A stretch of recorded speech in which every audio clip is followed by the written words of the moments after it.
down Main, it's a clear night. Screens glowing blue, got the facts in my headlights. Commonwealth tripping, but the truth stay calm. Morrissey and Lally, I'ma read them like Psalms. KP throwing shade from a broke down porch, but the files in my lap like a flame to a torch. I don't raise my voice, I just let the game speak. Steady with the grind while the crooked run weak. We just riding slow, gliding, paper stacking in the breeze. Turn the system up, let the whole town see. No mask on my face, no fear in my lane. I'ma shine that light on the ones bringing shame. From the courtrooms down to the city blocks. They can't hide from the truth, cause the truth don't stop. We just ride a slow grind. Midnight oil burning, pen hit the pad slow. Every word cut clean like the rims on the 6-4. From Boston to Brockton, the whispers all hum. Turtle boys riding in the reckoning gon' come. Lally in the back room, Morrissey on the phone. Trying to twist the narrative, but they can't postpone. I'm just sipping on the facts while the city play pretend. Truth got no curfew, I'ma run it to the end. See, this ain't about fame, this about that long game. You can duck, you can weave, but the truth still call your name. We just riding slow, gliding, paper stacking in the breeze. Turn the system up, let the whole town see. No mask on my face, no fear in my lane. I'ma shine that light on the ones bringing shame. From the courtrooms down to the city blocks. They can't hide from the truth, cause the truth don't stop. We just riding slow, gliding. We just riding slow, gliding, paper stacking in the breeze. Turn the system up, let the whole town see. No mask on my face, no fear in my lane. I'ma shine that light on the ones bringing shame. From the courtrooms down to the city blocks. They can't hide from the truth, cause the truth don't stop. We just riding slow, guys. We just call hoes down to the city blocks. We just riding slow, guys.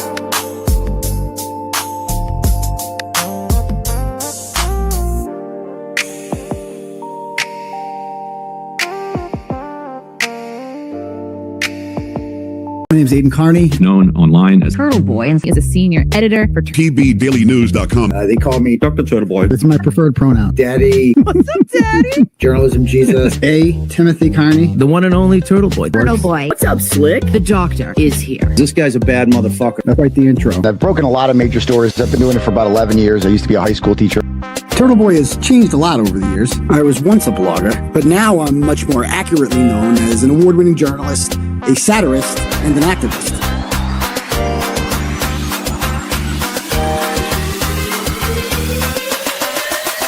Boom! They're screaming your name here. You're the crowd daddy.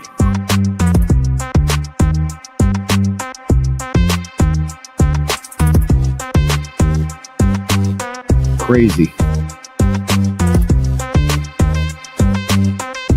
People either love me or hate me. Listen, Turtle, all right? But either way, they're watching. Don't make such fun of the criminal justice system.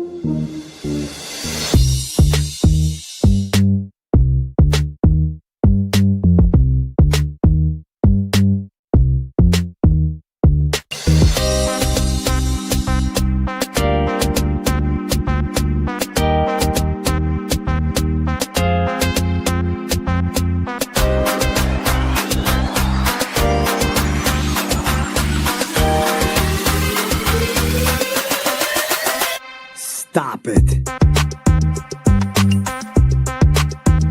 I'm never gonna stop. This fight's just getting started.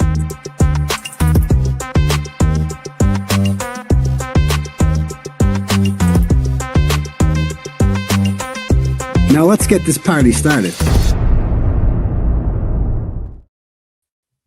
What the hell? What the hell? What's going on? Why is... What? What is happening? This is a bad start. Can we fix this? Can we do it like this? Nope, that doesn't fix it, huh? This is a first. This is definitely a first. Don't like that. Don't like that. Okay. How about... Huh? Okay. Hold on. How about this one? Oh, there we go. We got it. We got it. We figured it out. Anyway, hold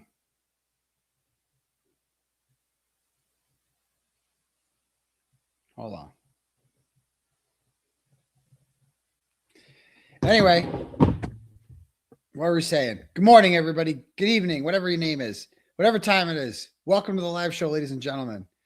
My name is Aidan Kearney. You can call me a variety of nicknames if you like, up to and including a Timothy Kearney. That's my true crime name. You can call me Journalism Jesus. That's my spiritual name. You can call me Turtle Dove. That's my chat rat name. You can call me, what else can you call me? Uncle Turtle Boy, old school Turtle Riders call me that. You can call me just Turtle Boy will do. Or, I prefer doctor because if what's his name's a doctor, Judd Welcher, then I'm definitely a doctor too. Right. So, or you can call me, daddy if you'd like. Some people might find that weird. Others might find it fun, flirtatious, playful, sexy even. Right. But I get it. It's awkward for some people. So we have alternatives to that. We have, what do we have? Crowd daddy, theater daddy, brow daddy, daytime daddy, drama daddy, formerly drama free daddy, media daddy, saint daddy, and of course, fridge daddy, or any appliance will do. I will fix any appliance as long as it's in the kitchen. I stick to the kitchen. Microwaves, dining room, kitchen tables. I'll do dining room tables too, I guess. Obviously, fridges, stoves, anything like that. I fix it all. Just got to shake it. Just got to shake it. That's what I say. Shake it hard. But I don't care what you call me. Just be here every Tuesday and Saturday night at 9 p.m. sharp. And make sure you smash that subscribe button for me and hit the notification bell if that's still a thing. And make sure that you just join the fun over here. It's going to be a great time. So, yeah, it's going to be awesome. So, well, if it's your first time here, welcome aboard. Probably not your first time here, but you stuck around. You stuck around. Unlike other people, we don't have tanking numbers around here.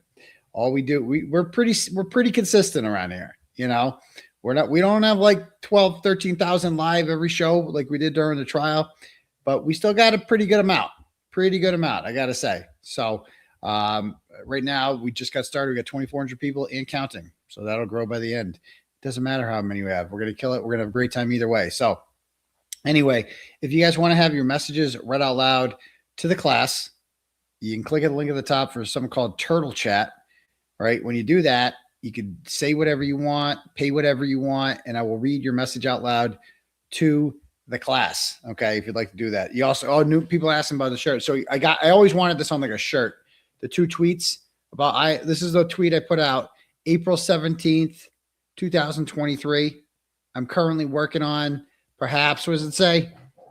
The craziest story I've ever written involving a Boston cop possibly being involved in murdering another cop, followed by an elaborate cover-up designed to frame the murdered cop's girlfriend.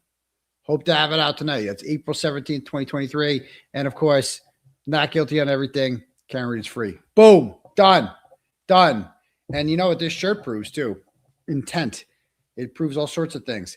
It proves that Karen Reed was not behind any of this because I have timestamped messages from a gentleman by the name of Brian Johnson, who, if they actually read the Atlantic report on me, I got a profile in the Atlantic. I don't know if they know about that.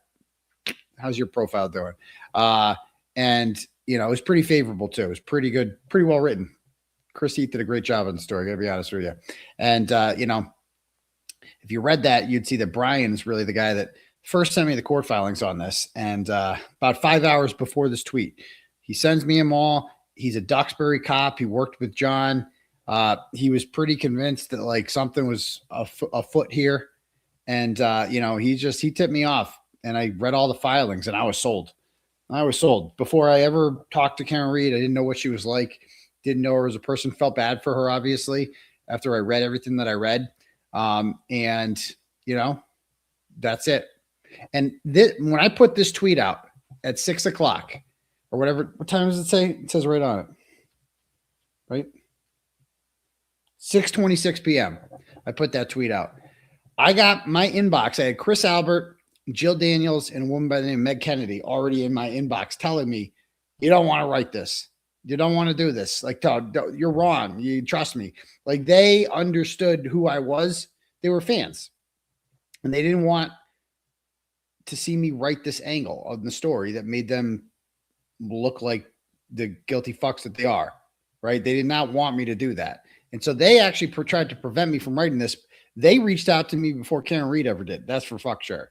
And certainly her lawyers had nothing to do with it. And I'll tell you one thing. So we are, let's say the 5th. Yeah, it's my daughter's birthday today. Happy 11th birthday, baby girl.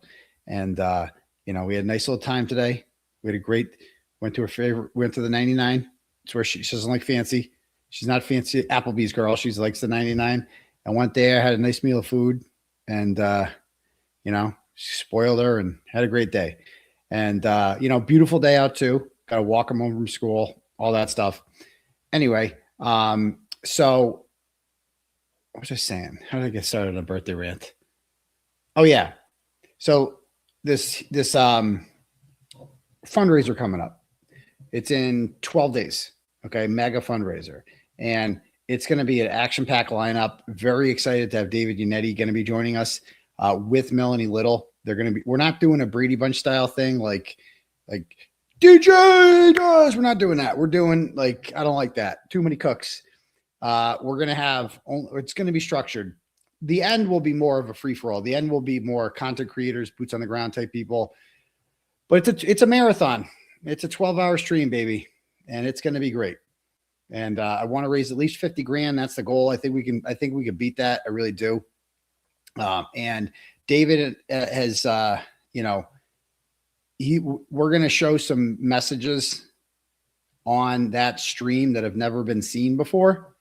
That is going to completely debunk lies that the Commonwealth has spread about David and Alan's involvement and Karen's involvement with me. It is a complete lie.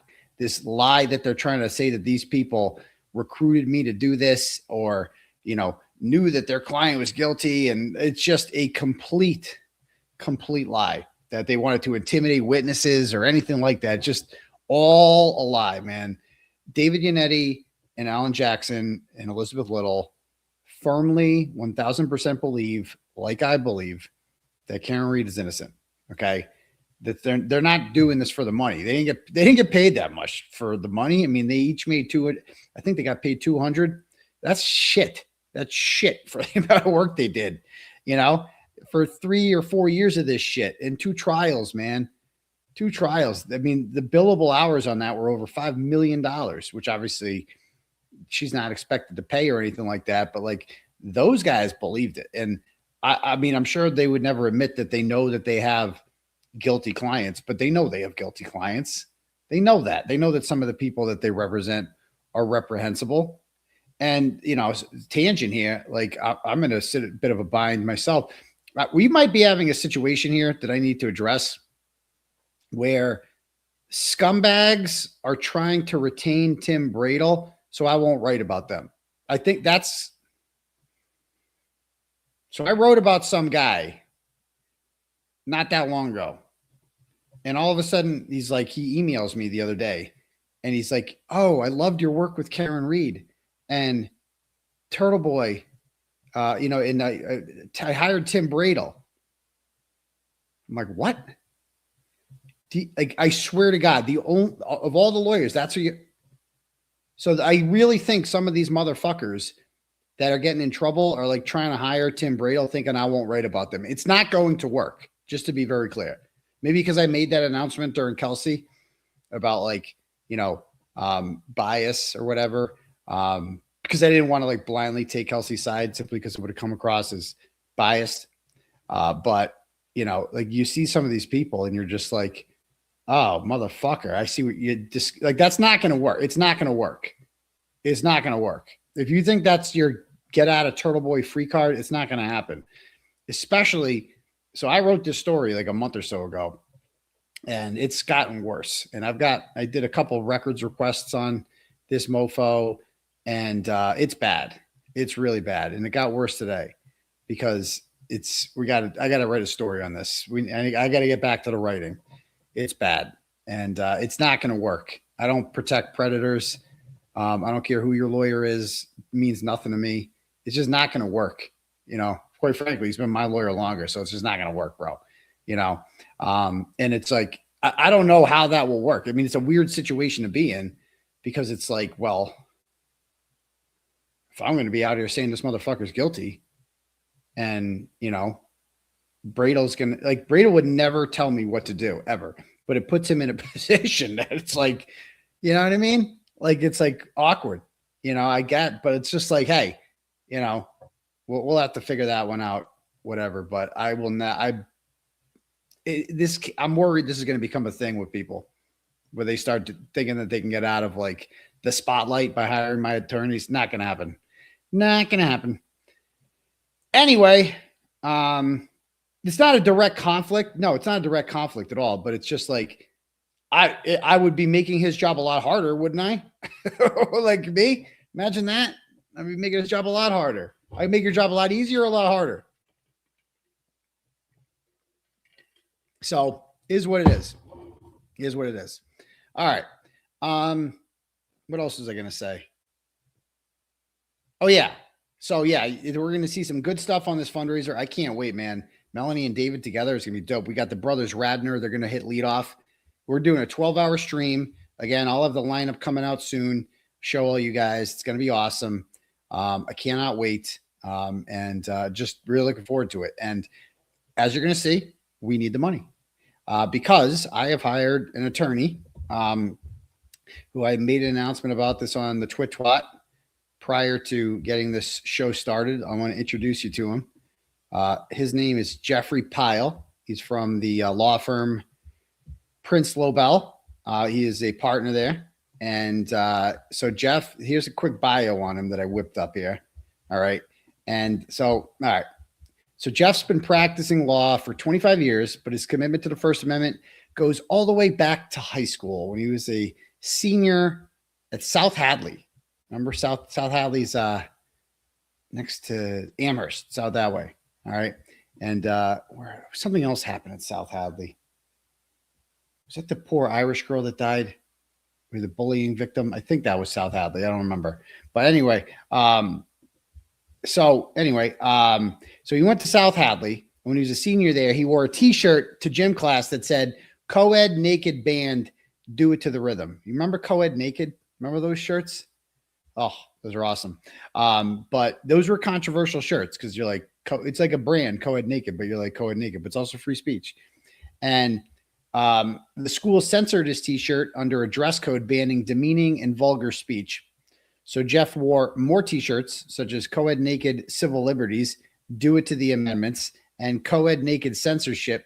They do it in South Hadley. When the school didn't back down, he and his brother sued and they won. In 1996, the SJC agreed with Jeff that under Massachusetts law, high school students have the right to wear vulgar, non-disruptive messages on clothing to school, and that is still good law today. So this is like what he did prior to being an attorney. It's like in his blood. When I saw this, I'm like, see, this means something to me.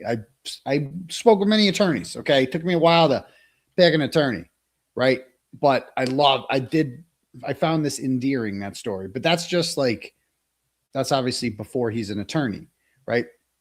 And then he goes, but after going to law school and completing a federal clerkship, he became a First Amendment attorney. A big part of his practice is defending defamation cases. Very hard to find people who defend defamation cases. Most lawyers that do defamation cases are suing on behalf of the defamed, and they're looking to get money because that's where the money is, being a plaintiff's lawyer on defamation cases. Whereas with me, I'm not going to make money out. You know what I mean? Like if we win this, I get nothing. There's no winning this for me. Like no matter what happens, I lose kind of. Like we're going to win. It's going to be fucking awesome. But and I'll make the money back, whatever, like all the money I spend on attorney's fees, whatever. But like, it's a lot. He's bringing in 2 associates with him. So technically we're going to have 5 lawyers on this because Bradle and Betterow will be there as well. They are also filing appearances. Should be tomorrow in Barnstable in this case. And we have as strong a First Amendment defense as anyone. I mean, this is textbook First Amendment, what we have here. We have, I mean, we could just go over and over again, but like, I mean, this is beyond First Amendment. This is so obviously covered, legally covered speech. Like there is no legal way that you can explain why it's okay to say that Karen Reed's a murderer, but not the McAlberts. How do you explain that legally? Tell me. And you know what they're going to say. They're stupid. So they're going to say, well, Karen Reed was indicted and charged, and Jennifer McCabe and Brian Albert were not. So that's the difference. Show me that legal distinction. Show me the case law, please, where it says that you can only call someone a murderer if they've been indicted for murder, but acquitted. Like that's okay. Show me the case law that says that, because this is what they always say. They're like, no, it's different. They weren't ever charged with it. Doesn't matter. Doesn't matter. You can it doesn't exist. That might make sense in your head. That might feel good to say that. But there's no case law that says like, well, you can call this person a murderer, but not this person a murderer. You can call anyone a murderer if you think they murdered someone. If you have good faith basis to believe that they're behind it. And oh boy, do I. Oh boy, do I. And I cannot wait to explain it. You got a preview of it last night on the Sparkly Rabbit, guys. All right. Who's got the hottest Twitter spaces on the mean streets of X. I retweeted it. Let me see if I can find it there. Let's see. Okay. So this is my brief. I went on there last night. I did this thing.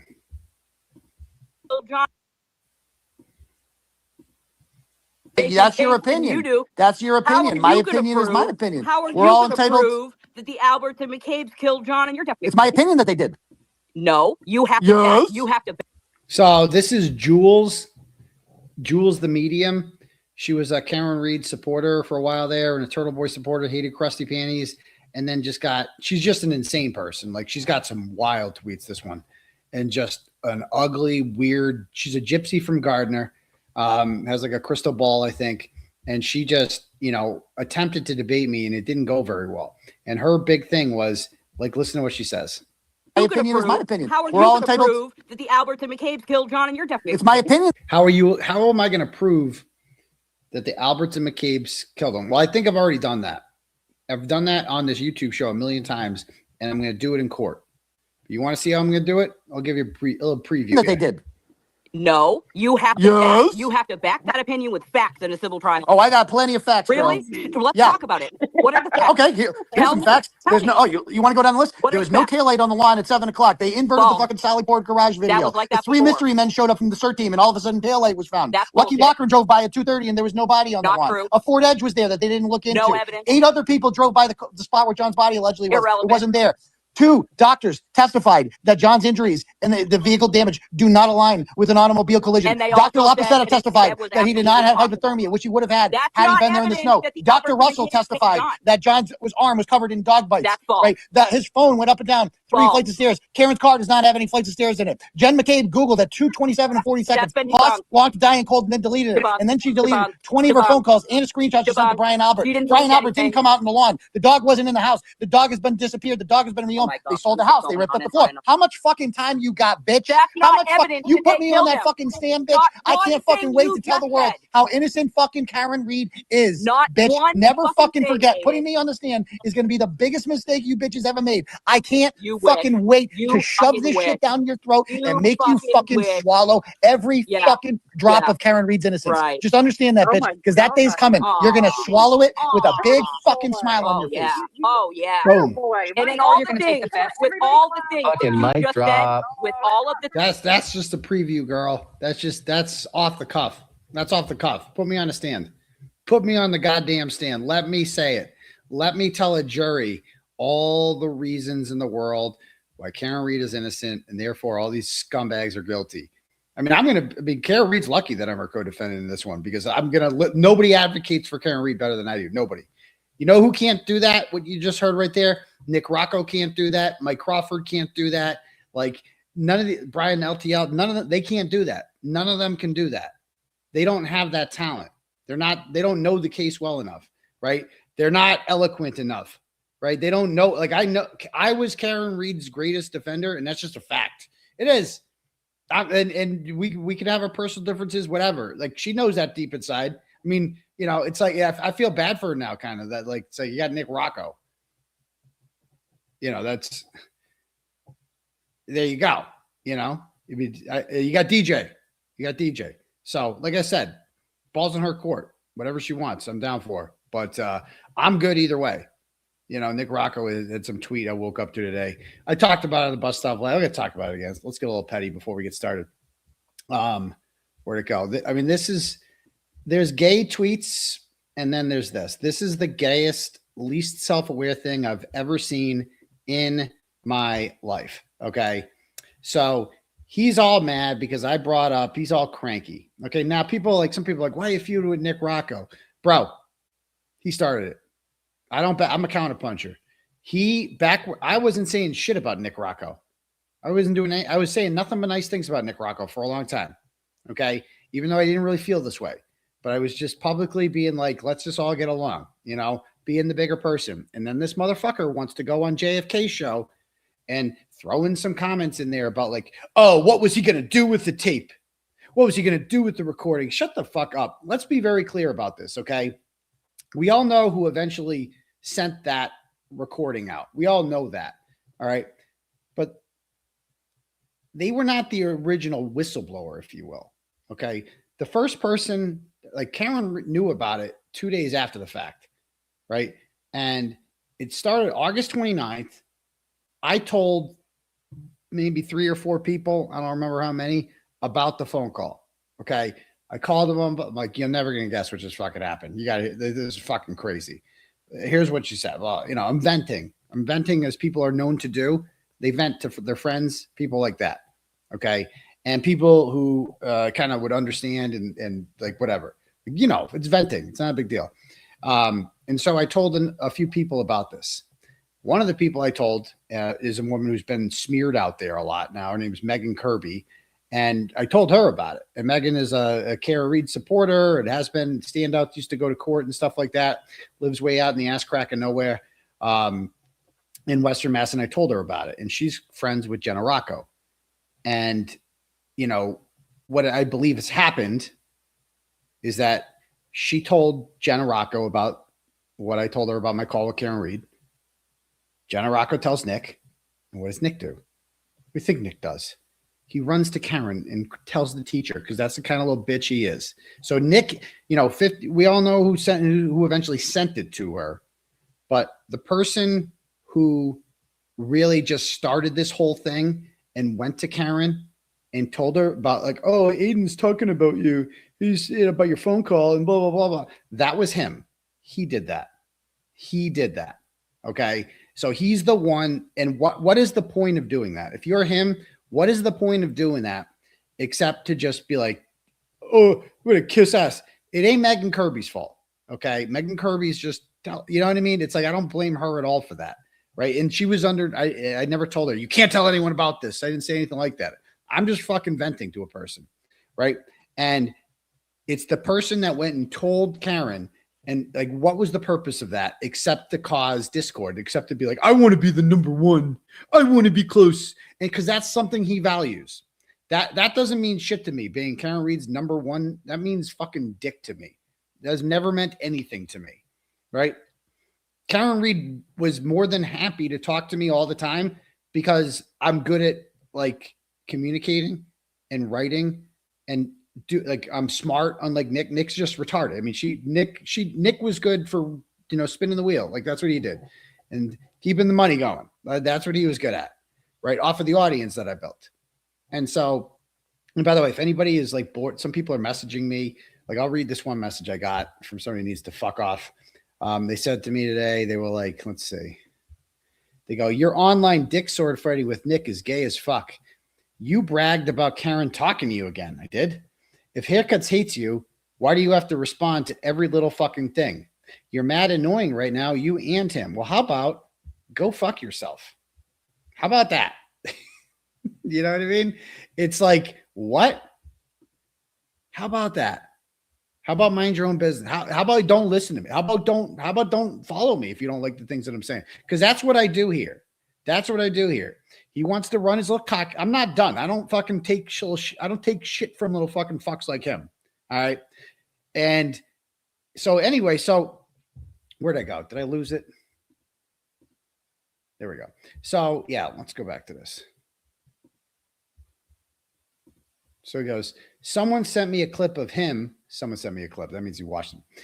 Saying Jenna, I put Jenna. Oh yeah. So anyway, so he really got the shit going with Karen when I had no problem with him.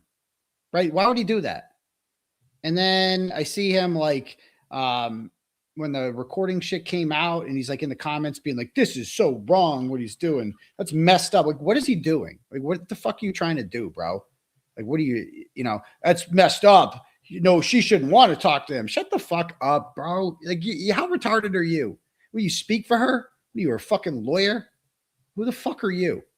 And that's the thing about Nick is his entire identity. The only reason any of you have ever fucking heard of him before is because Karen Reed anointed him and said, this is my guy. This is the guy that's going to like, that's the only, his entire relevance depends on being close to Karen Reed. Without that, he's fucking nothing. He's just a fucking male hairdresser. That's all he is. Right. And so without that, that's all he's fucking got. All right. And, you know, he's been trying to seek attention for years. He's been doing this years, like loving the spotlight. And which again, that's fine. Fine. Go ahead. Speak the spotlight, free country, do what you got to do. But like, sometimes you got to take people down a couple notches. Like, bitch, you ain't shit. I know you think you're something because you get to talk to Karen Reed. And that's always been the criticism, right? Is that like, well, you think you're hot shit because you get to talk to Karen Reed. Then he said the silent part out loud yesterday, right?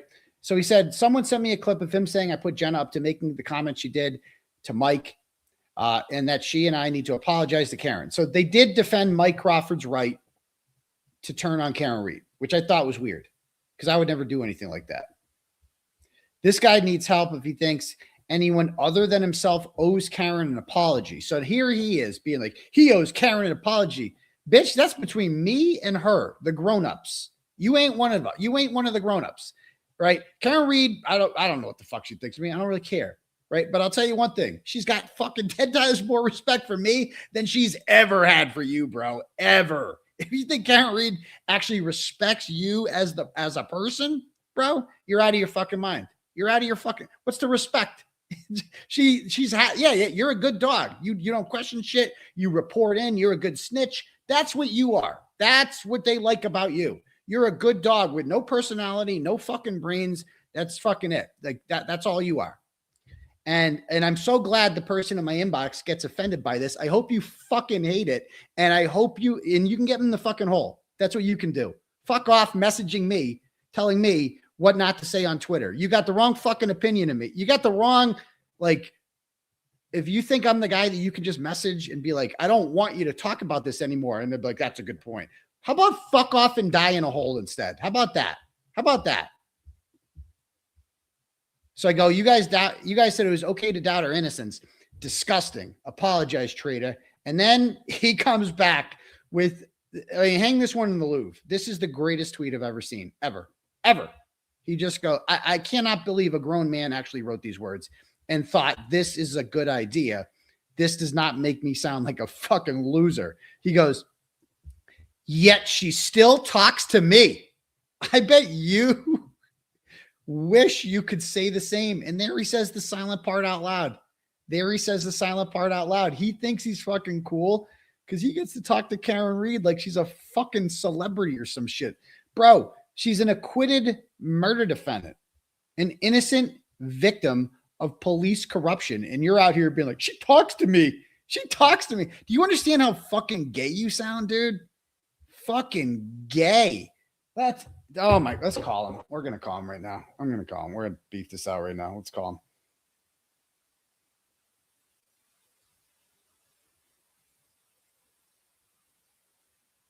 We got to get him on here.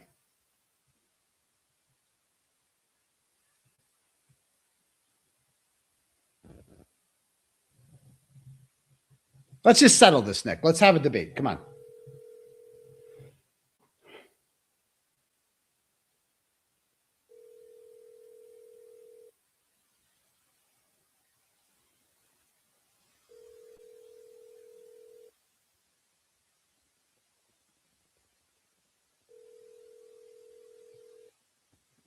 Telephone number 7812499.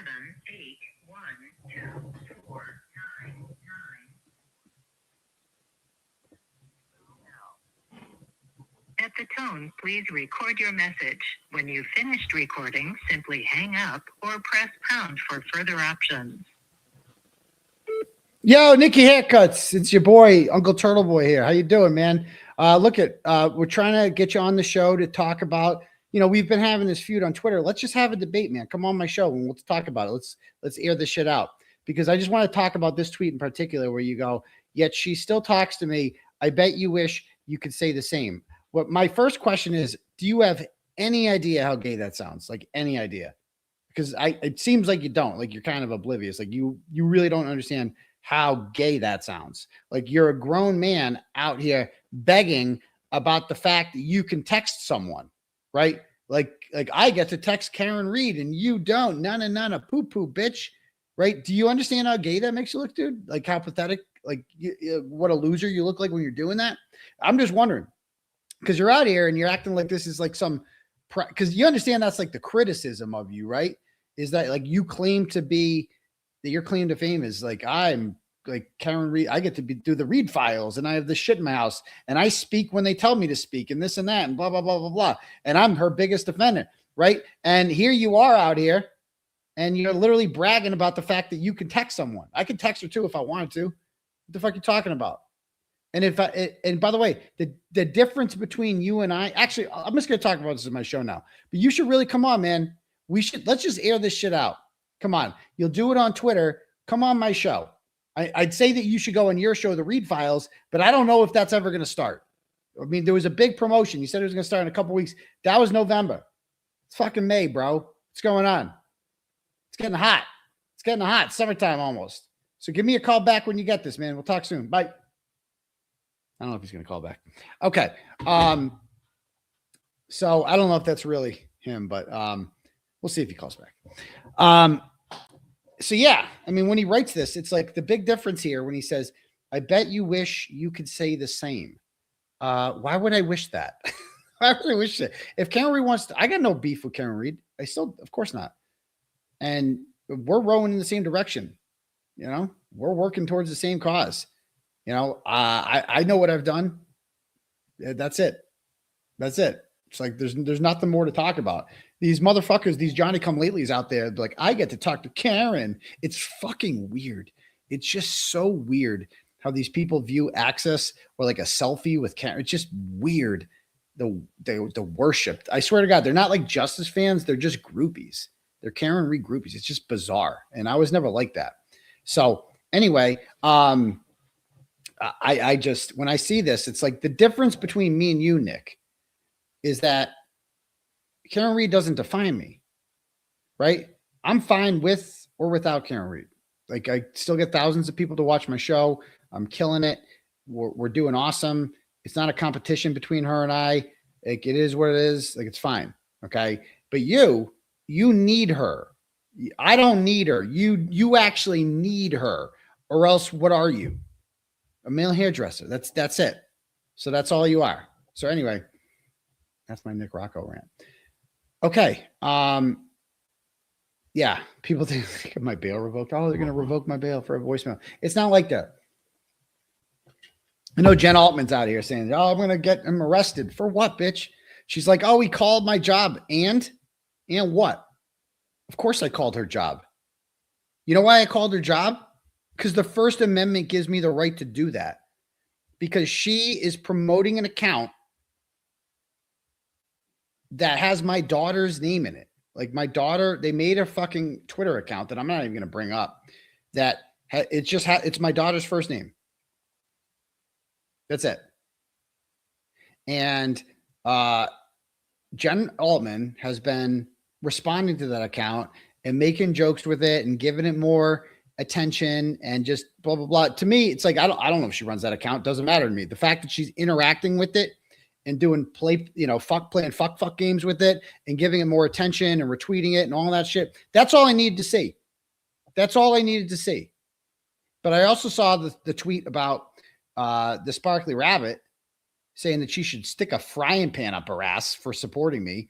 And that she goes, fuck her and fuck her autistic daughter. That's what she said. Fuck your autistic daughter. Something to that effect. It was disgusting. Disgusting. It was the most disgusting thing I've ever read. And this is a person who works in healthcare and does home visits for people. And I will if you do that, I will absolutely call you work. A lot of people are out here like, oh no, I swear I draw the line. I don't draw the line at that. I start the line there. A lot of people, I don't cross that line. Oh no, I begin on the other side of that line. That's what I do. Like people are like, a lot of people, cancel culture gets a bad rep. Like, oh, cancel culture is a bad thing. No, it's actually awesome. I fucking love cancel culture because I am the canceler. I've already been canceled. Once you've been canceled, then you become a canceler. And it's my pleasure to cancel people who deserve to be fucking canceled. And Jennifer Altman, when you write disgusting shit like that on the internet and you fuck with my kid, you fucked with my daughter, okay? You fucked with my kid. And as a father, something clicks when that happens, okay? Something clicks. You fucked with my kid, Jen Altman. You did. And there's no coming back from that. Just understand that. When you fuck with my kid, I call your work, period, end of story. And it's my First Amendment right to. So I know you're out there telling people, oh, I'm going to the police. I'm going to do this and that. Go ahead. Go ahead. They'll tell you. It's First Amendment, bitch. I can call it anyone's work I want to and tell them. And by the way, they don't have to fire you, but I have every right to alert them about what you are because you represent their company. They have a right to know that. And you're going into homes of people doing healthcare, right? And what happens if you go into a home where somebody's got a Turtleboy picture or a shrine of me in their house? What are you going to do then? Huh? You go in their house and I'm on the big screen. What are you going to do then? You going to deny them healthcare? You might. You might. So we'll see. Go ahead. These people seem to think, especially people like her who've been following me for years and know how this ends when you like try to, you're not a McAlbert. Only the McAlberts can like have me arrested. That's it. No one else is allowed to. Just them. I've been doing this shit for years. I never got arrested, never got charged. We make fun of people doing this. Some people get temporary orders. A lot of people get temporary orders against me. Ask my ex. She got a temporary one. How'd that one go? It went like they all went. Thrown out. Thrown out. Because you're allowed to do this. How many times do I have to spank these people with the First Amendment before they get it through their thick fucking skull exactly what that means? First Amendment. And when I was on a bender last night on the Sparkly Rabbit, man, when I was going at it with Jules, and I want him to think about this because I don't think they think about it enough, is what happens when I'm acquitted.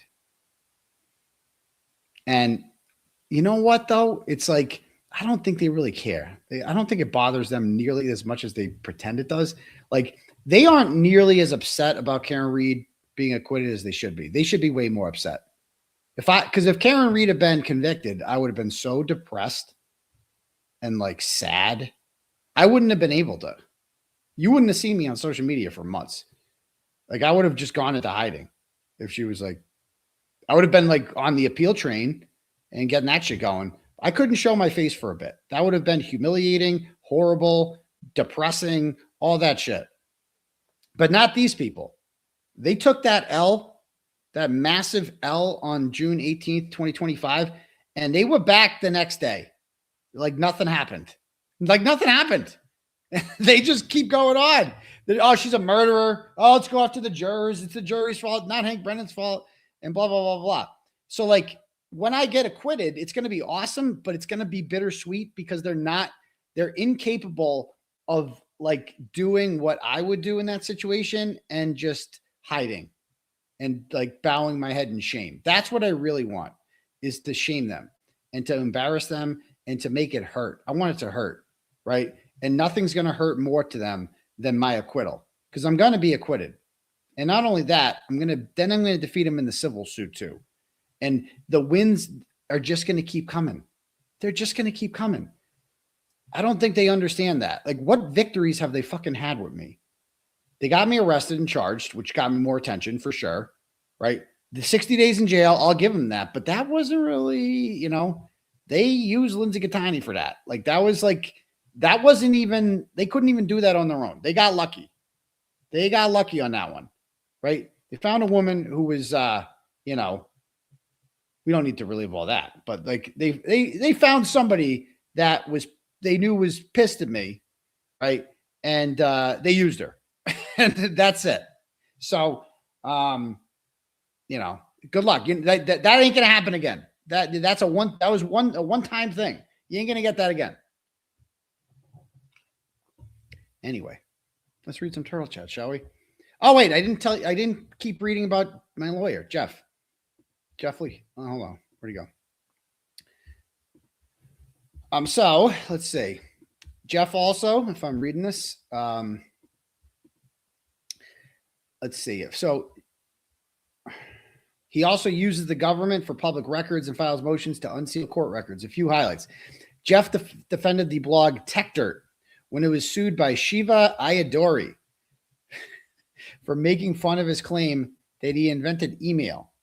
The court dismissed the case. Do you guys see this? Do you guys know who Shiva is, Dr. Shiva? Newer turtle writers won't know this. Old school ones will.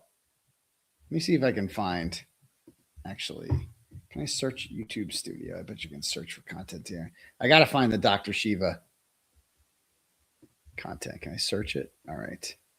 Shiva.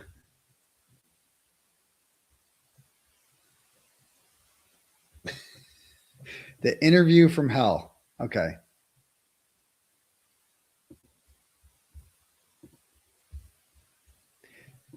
So Shiva is a guy that ran for governor of Massachusetts or Senate. No, Senate. He was going to beat Elizabeth Warren, and he's Indian. And his whole thing was it takes a real Indian to beat a fake Indian. He used to be married to Fran Drescher, actually, and he claims he invented email. And so he ran in the Republican primary for Senate, and he lost to, I believe it was Jeff Deal, I think.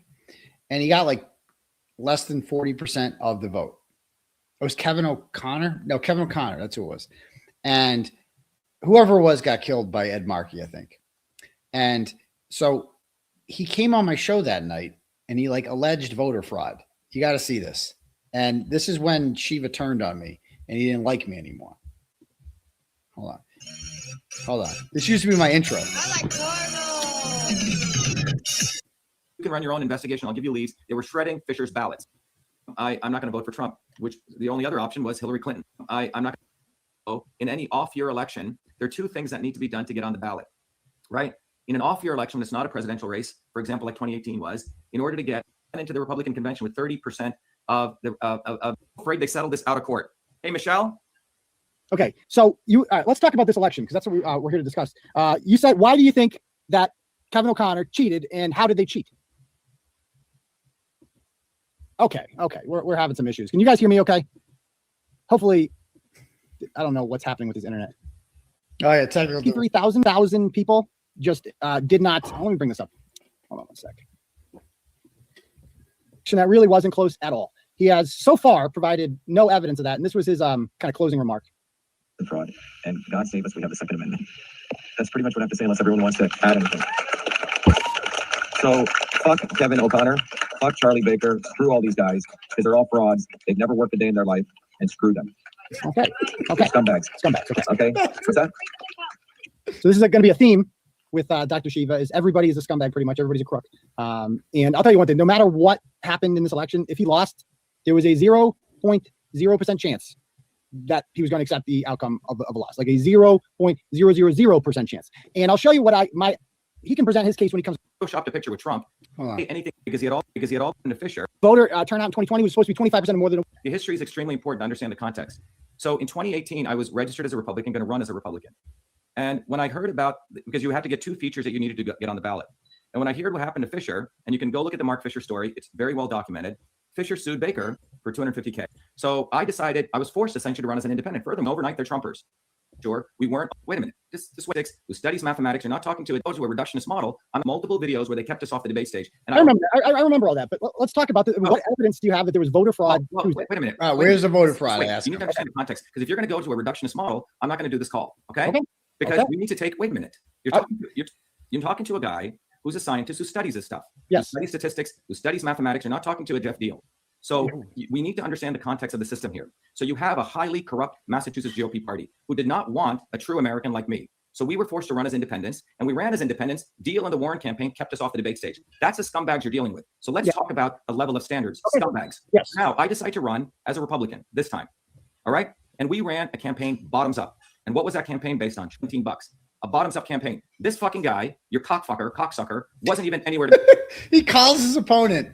His name is Kevin O'Connor, and he called him. This is his opponent, and he calls him cocksucker. That's his name. Like you call him CKOCK, cocksucker. And this is after he lost, so he started calling this guy cocksucker and saying, "There's no way this guy beat me." He got 60% of the vote. Cocksucker did. Like, it wasn't close. It was not close at all. And he's calling this guy, saying that this cocksucker screwed him with the election. He's got no evidence. Okay, nowhere. Appointed by Charlie Baker, a Romneyite, gave money to Markey. Can I interrupt? Was saying Trump. No, I want to finish. Trump was divisive, and you're saying people are thinking he's a Trumper, and supported George Floyd, and recently took down that site. Okay. Did you debate him? So we're talking about total bamboozlement of the Republican Party. No presence, no organization, no campaign. What did we have? We hit 250 towns. This guy was nowhere to be found. On the ground, on the day of the campaign, people said, "Shiva, you have this by a landslide." Multiple polling stations. 60-40 across the board. No freaking way. What evidence do I have? No, what polling stations were you talking? What polling stations were there? I didn't see any. Say that again. I think, Aidan, can you call me on here so we can hear you better? Call me on my phone because the voice is horrible. Thanks. Okay. Those is, where did this guy get 60% of his votes when no one even knew him? 339 views on his YouTube video. We have close to 1.2 million views. If you just look at it from a marketing model, basic marketing 101, you have advertising and impressions, and you have results. No impressions, no advertising, no brand equity. And he gets 1.5 more votes times votes than me. Unheard of. This was one of the biggest election frauds that was pulled off, because what you will find in a week that we can't share with you today is that it is very easy to manipulate elections in through these systems that they have today. And that's what took place. Okay, so what evidence do you have about it next week? What evidence do you have? I went into it. Go ahead, Aidan. What evidence do you have that voter fraud was committed? What's your evidence? Aidan, can you repeat that? I can't hear you. What evidence do you have that voter fraud was committed? What do you consider evidence? Define evidence. Evidence, something. What you define evidence? A What is witness? the definition of evidence according to science? Okay, do you have any? You're making a pretty strong claim. No. Define evidence. You're talking to a scientist. Define evidence. Evidence, something that can back up your claim. Define evidence. I just did. What is? No, that's not definition. Let me tell you the definition of evidence.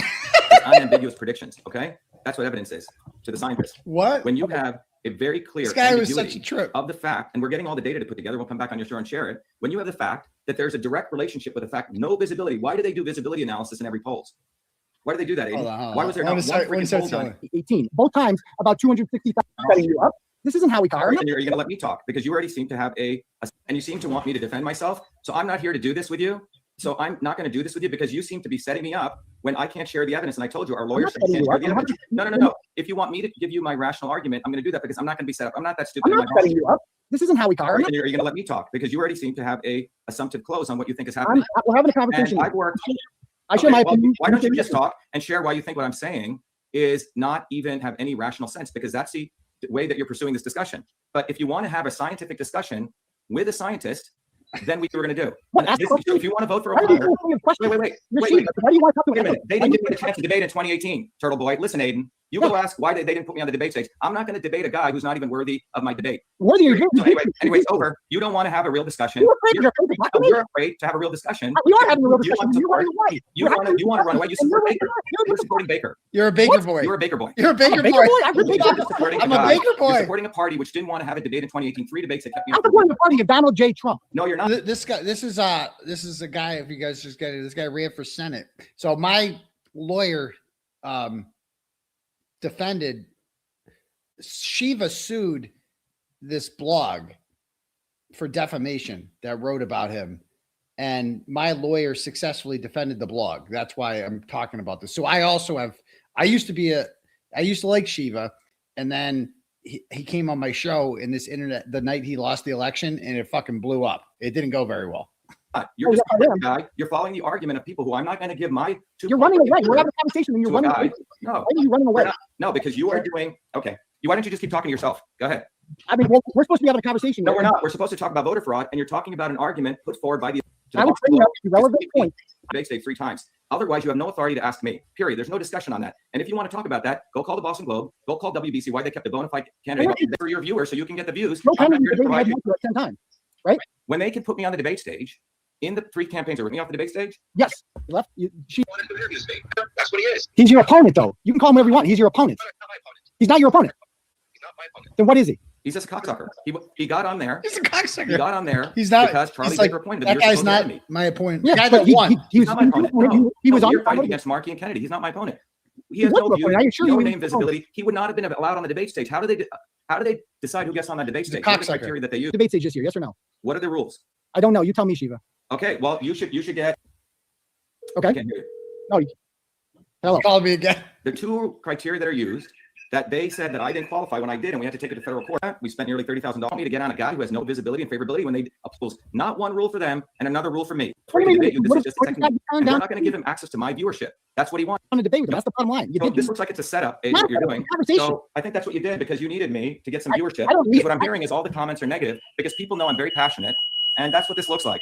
All the comments are negative. And you're changing the rules. This is all about being for somebody and the topic that we did not agree to discuss. So I don't really take this valuably because we be about you election. are alleging voter fraud in this election, and I'm Right. asking you. Talk about him. Go get him, and you can have all your people go talk to him if they think he's a good guy. No, You I'll want to have talk about election fraud, that's what we I'll do. have anybody on. What is it about then? You tell me what it's about. Okay, so we're talking about this election. You're saying Campaign, or do you want to just I want to talk talk about about so election you fraud. can look good in front of your audience? I want to talk about election fraud. You said 100,000 votes. Do you want to have a conversation, or do you want to get viewer eyeballs? I want to have Tell a me what you want. I want to have a He said that he had lost 100,000 votes, that 100,000 ballots for him just disappeared. And I'm like, do you have like any like evidence of this? He's like, I'm a scientist. Define evidence. I'm like evidence? I don't know. Like, do you have anything? He's like, conversation about election fraud. Do you want eyeballs? Because that's what it looks like you want. As I just said 3 times, I want to have a conversation about election fraud. And you're All right, alleging. so so how do you want to have that conversation? So I would like to say you are alleging that about 100,000. You're not, wait, stop.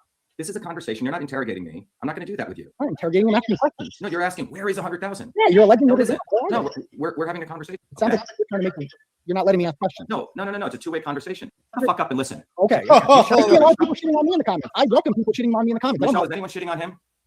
You don't talk to me about it as an echo chamber. That's fucking insulting. I thought Courtney. Well, Listen, shut the fuck up and listen. Okay. You shut the fuck up. I am a person who works my butt off. And if you want to say it's an echo chamber, it's not a conversation. I've respected you. I came on this. I haven't given interviews to anyone else. Boston Globe, Boston Herald, WBZ. Now, Me if you first. hit so badly, I'm it's special. over. But if you want to have a conversation, we're going to have a framework for a conversation. If you don't, Okay, there's no what's the framework? conversation. What's the framework? Shiva? The framework is it's equal terms. I'm going to educate your viewers on what the swamp we have. That's number one. That's part of the conversation. okay, Shiva. And if you don't hear that, there is the other aspect of the fact that they do not ever want to win a Senate election. I Yeah. spend my life educating people on systems. Okay, Aidan, your audience. Can I say something? Sure, go ahead. So, however, I would argue. Absolutely false. Hold on. They needed me. The boss- Just like his commercial. So he had visibility. I'm watching TV. I'm watching. You're in an echo chamber of the people. This is how they run. So let me educate you. Okay. This is the way they run elections. They do is they wire you up to their. You had evidence. That No. I said that we're getting the evidence, but what I'm telling you is evidence is unambiguous predictions. What I'm talking about, I can bring 10 to 20,000 people who are actual bottoms-up working people, not little dweebs who read the Globe or people like that. I'm talking about working. The first thing, and the second thing is to get the ballot images. Whether or not a proposition is true or No, valid. that's not true. Evidence is unambiguous prediction. No, it's Unambiguous prediction is evidence. He was visible Nothing. everywhere. First evidence, you need the guy's visibility. Visibility. You're the one. Because you don't understand what visibility is. Shiva, you wouldn't debate him. What? Show tomorrow. I'm going to invite you to come on my show tomorrow, so you can talk to real people. We're Because talking right now. You want to come on the show You tomorrow? have a conversation right now. No, you're not. You're going back. You're not. Your Hold on. visibility is you attacking my voters, so we know where you stand. Yeah, you have Okay? stupid voters. Great. Okay, that's fine. Stupid voters. You need. Trump likes the poorly educated. You're afraid to debate him. Go ahead. Keep repeating that. You're. Keep You want, repeating I don't. Keep I don't. repeating it. Word About, for I living. don't tell you to debate him. And you're You using you. I saw the only runner up in the GOP primary.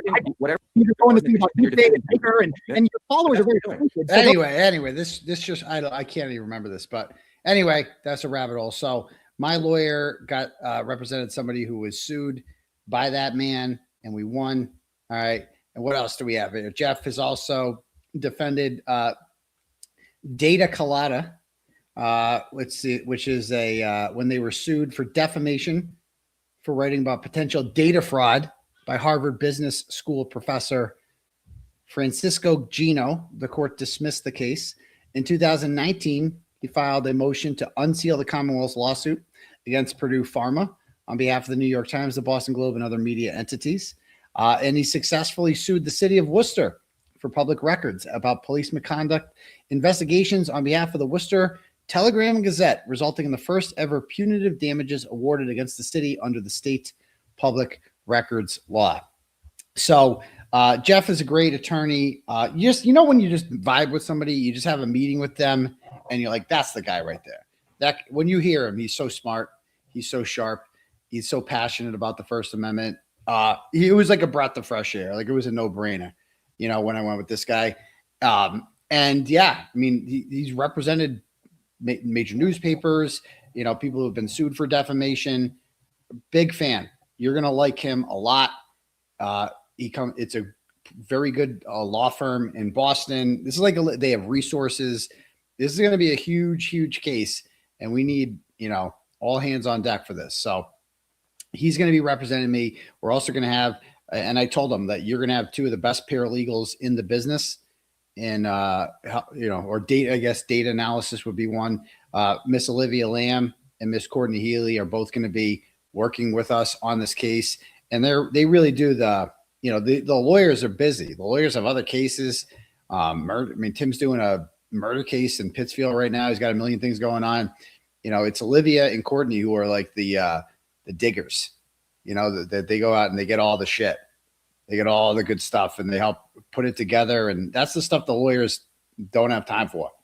And so it's going to be, this is the dream team, guys. We got a dream team here. The McAlberts wanted to fuck. We can fuck. We can play fuck games, right? We can do this all night long. I'm not Alex Jones. We got the guy that sued Alex Jones. Bitch, do I look like Alex Jones to you? No, I'm much better at this than Alex Jones is. I don't have the audience that Alex Jones has, but I got facts and I got evidence. I don't make shit up. I'm good. I'm not going to blame anything I said on being high. Oh, I was doing a lot of fucking drugs back then. Oh, I don't know what to think about. Nope. I can back up everything I said. I never said that like little kids didn't get shot. I didn't say anything like that. No.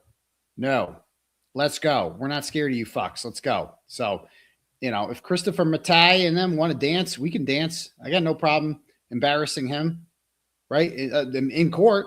I mean that, like you want to jump on this loser case? You want to become like Dildo? Look at Dildo. Look at Attorney Dildo. Look at Spanky. Look at Lunchbox Lally. These people will never be the same after this. They're done. They're jokes for the rest of their lives. So anyway, there's that. All right, let's read some turtle chats. Let's jump on this.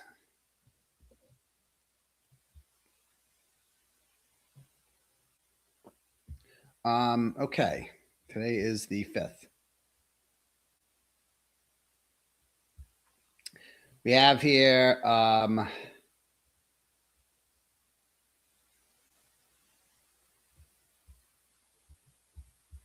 right. J.E. Walsh sends $25 and says, First Amendment daddy for life. Well, thank you so much, J.E. Walsh. I appreciate that. I really always value your support. You're great. I appreciate that very much. Thank you. We have Doreen sends $25, goes, thinking of the Dominici family as the fight for justice for Joey out of Woburn Superior Court. I stand with the family in exposing what happened, who covered up. This time will come. So crazy story that I've been getting like messages about. I never had a chance to look into. Kid by the name of Joey Dominici in Woburn. I don't know if he killed himself. He died, and he was like I believe he was a victim. There's a guy up there named Brian Murphy who's been accused of diddling kids, I guess, and worked. I gotta research him more. He was a well-respected person in town, whatever. I don't think he was charged criminally, but he is being sued by their family for being like the cause of that. And I was told today was supposed to be the first day of court for it, and he tried killing himself. I haven't seen all the facts yet. It's a crazy fucking story that, again, I got to look into because there's so much more. But I got a lot of shit coming out, a lot of shit. So stay tuned. Next, Colton sends $5, goes, Hey, Saint Turtle Dove, could you shout out my baby mama, Diana, and her mom, Julie? They're watching you right now. Hello, Diana and baby's mama, Julie. And says, well, I'm getting a gallon of milk. Thanks for doing the Lord's work, Turtle Maestro. Okay, Colton, I appreciate that very much. Thank you. Shelly sends $10, goes, wishing your daughter a happy birthday. You are truly an inspiration to countless people. Keep being amazing. Well, thank you. I appreciate that. And my daughter does too. Thank you. Joellen, who's feeling frisky tonight, sends 100 smackaroos. Thank you, Joellen, and says, I missed a few shows, so I want to cough up the cash. Your new attorney sounds amazing. Free Turtle Boy and fuck the McAlberts. Nick Roscoe tossing Karen's name around is not the flex he thinks it is. Exactly. It really just makes Karen look bad. I feel bad for her when I do feel bad for her when I see that. I'm like, bro, that's not, leave her out of it, bro. Did she ask you to do that, Nick? I don't think she asked you to do that. There's no way Karen Reed endorses that. She's not stupid. Like, she's not going to be like, hey, Nick, go online and speak for me and say that you talked to me and brag. I don't think she likes that shit, dude. I don't think that's helping her. Right? Nothing you do helps her. The only reason you were able to help her at all was because of me. Like, that's it. You're nothing without me. You don't exist. There is no Nick Rocco without Turtle Boy. No one knows who the fuck you are. I don't know what made you think that you're some sort of relevant person in this. You're not. You're some lackey fan that just jumped onto this and fucking spins the wheel. That's what you do. So there's that. All right, next. Right. Yes, correct. I'm not going to forget this time. Memberships. JB sends $5, goes, can we do a Mother's Day present for Kelsey Fitzsimmons fundraiser gifted by her supporters? You can do whatever you want. I appreciate that. Go Team Kelsey. Love it. Sarah sends $10, goes, I'm on chapter 6 of your book. Ooh, I'm glad you like it. I am Turtle Boy. That's a book I published in 2018 or 19. I forget what year. I'm fascinated by it. I can't wait for your next book to come out. Well, thank you very much, Sarah. I appreciate that. Mo Esquire, Amy Amelia sends 100 smackaroos and goes, don't read this. Too late. Love you, Mo. Appreciate it. Kirsten sends $5, goes, I'm an interior designer and I'd love to help with your studio. Well, send me an email. Send me an email. I definitely need some shit behind me. I mean, this is cool for now, but I want to get like a nice... There's less echoes in here. I moved 2 leather couches, old ones from Bob's, from my ex's house down here. It's turning into like a game room. I got a couch here. It looks like the casting couch too. It's kind of funny. Casting couch there. There's a bed over there, and this looks like a porn set down here now. We could do fuck the kitchen. We'll go down here. You know, got Chris in the studio if we will, but you know, so it's hopefully less. Now it's nice. All right, next. Tuesday Gazette. Carasillo sends $5 and goes, Big Red is delusional as fuck, claiming that I doxed her. Bitch, nobody doxed you. If any of us wanted to find your address, we easily fucking could in about 2 seconds on Google. So, I listened to Valerie there last night, just going off on Big Red, and I might play some of that clip later. But, you know, it was beautiful. It really was. Well done. Because it's just, so fuck her, you know, I mean, fuck Julie Carpenter. And Julie Carpenter's like, he absolutely did dox me, and they just couldn't play the audio. Show her I doxed her. Somebody sent in a turtle chat the other day, and you know me, I just read the chats. And somebody sent it in, and I started reading it, and I cut myself off halfway through when I realized this is someone's address. Okay. And I stopped saying it. And go play the tape. Go play the tape. Right. And me reading a turtle chat isn't doxing you, especially when I like have the fortitude to stop myself, because I would have every reason to say your fucking address. And by the way, Julie, if you say your address, you're not a fucking victim. If I say your fucking address, as much as you want to be a fucking victim, I could say your address whenever the fuck I want to say your address, but I didn't. I mean, you deserve it. You deserve doxing like 1000%, but I can't take credit for that one. I can't take credit for that one. So she goes on to say, listen, Big Red, I know you're fucking watching because you can't help it. Oh, she definitely is. You have, although small, some kind of platform online where all you spew bullshit, and that opens yourself up to criticism when you sit there and criticize others. So shut your ugly hag ass up, put your titties back in your shirt like a good little girl, and go back to your foreskins to circle jerk. Oh, and by the way, at the end of the day, John O'Keefe was never hit by a car, and a car never hit John O'Keefe. Go fuck yourself big time, Julie Carp bitch ass. Tell him how you really feel. Jeez. Nick Rocco Licks Sack sends $5, sacks, plural, and says, Turtle, to prove the antis just hate you, you need to say Karen Reed is guilty and got away with murder to get them to start defending her. Yeah, won't be doing that, but I get your point. Thanks, Nick Rocco Licks Sack. Next, Nicole sends $5, goes, hey, Daddy, I got here late. What's on your shirt? Also, I think a Turtle Daddy calendar is a good idea. You can sell calendars for your defense fund. Just a thought. Anyway, love you. Yes, been on my list of things to do. But it's this is the tweet. Go back and rewind it. It's the tweet I had on April 17th, 2023 that got this whole thing started. Let me read some Cash Apps real quick.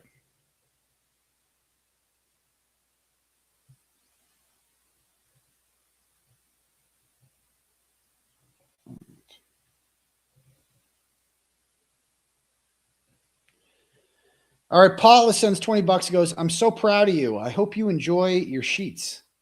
Oh, did you get me some sheets? Thank you so much, Paul. I appreciate that. Kim sends $5. Goes, co-ed naked Turtle Boy shirts right now. Do they still make co-ed naked? We definitely need those. Co-ed naked Turtle Boy. I like that. Holly sends $20 and goes, for your daughter's birthday. Okay, I'll add that to the Sephora fund. Thank you, Holly. Okay. Also, let's read some new memberships. We like to acknowledge our members. We got Seabree says, let's go. Member for 5 months. Thanks. Kathleen's a new member. Welcome aboard. We got Unbanned Karen with the Y tossing around memberships like it's going out of business. Thank you very much. J.E. Walsh steps it up, gifts 10. If you're one of the lucky 10 winners, don't forget to renew at the end of the month. You're going to like it. You're going to like it. I promise. Happy birthday to little Turtle. Thank you very much. Well, she's the big turtle. The little one's the boy, but thank you. Defamation's a new member. Welcome aboard. We got Stephanie, gifted memberships. Awesome. We got Walshy here. Says, wait a dang minute. What happened to attorney Richard N. Vulva? Dick N. Vulva. Well, he just pounds hard. He goes too hard, too fast. He blows his load. That's what Dick N. Vulva does. So he's off the wagon again, huh? Those hookers will be the death of him. Am I right? Exactly. Randy's. Oh, nice.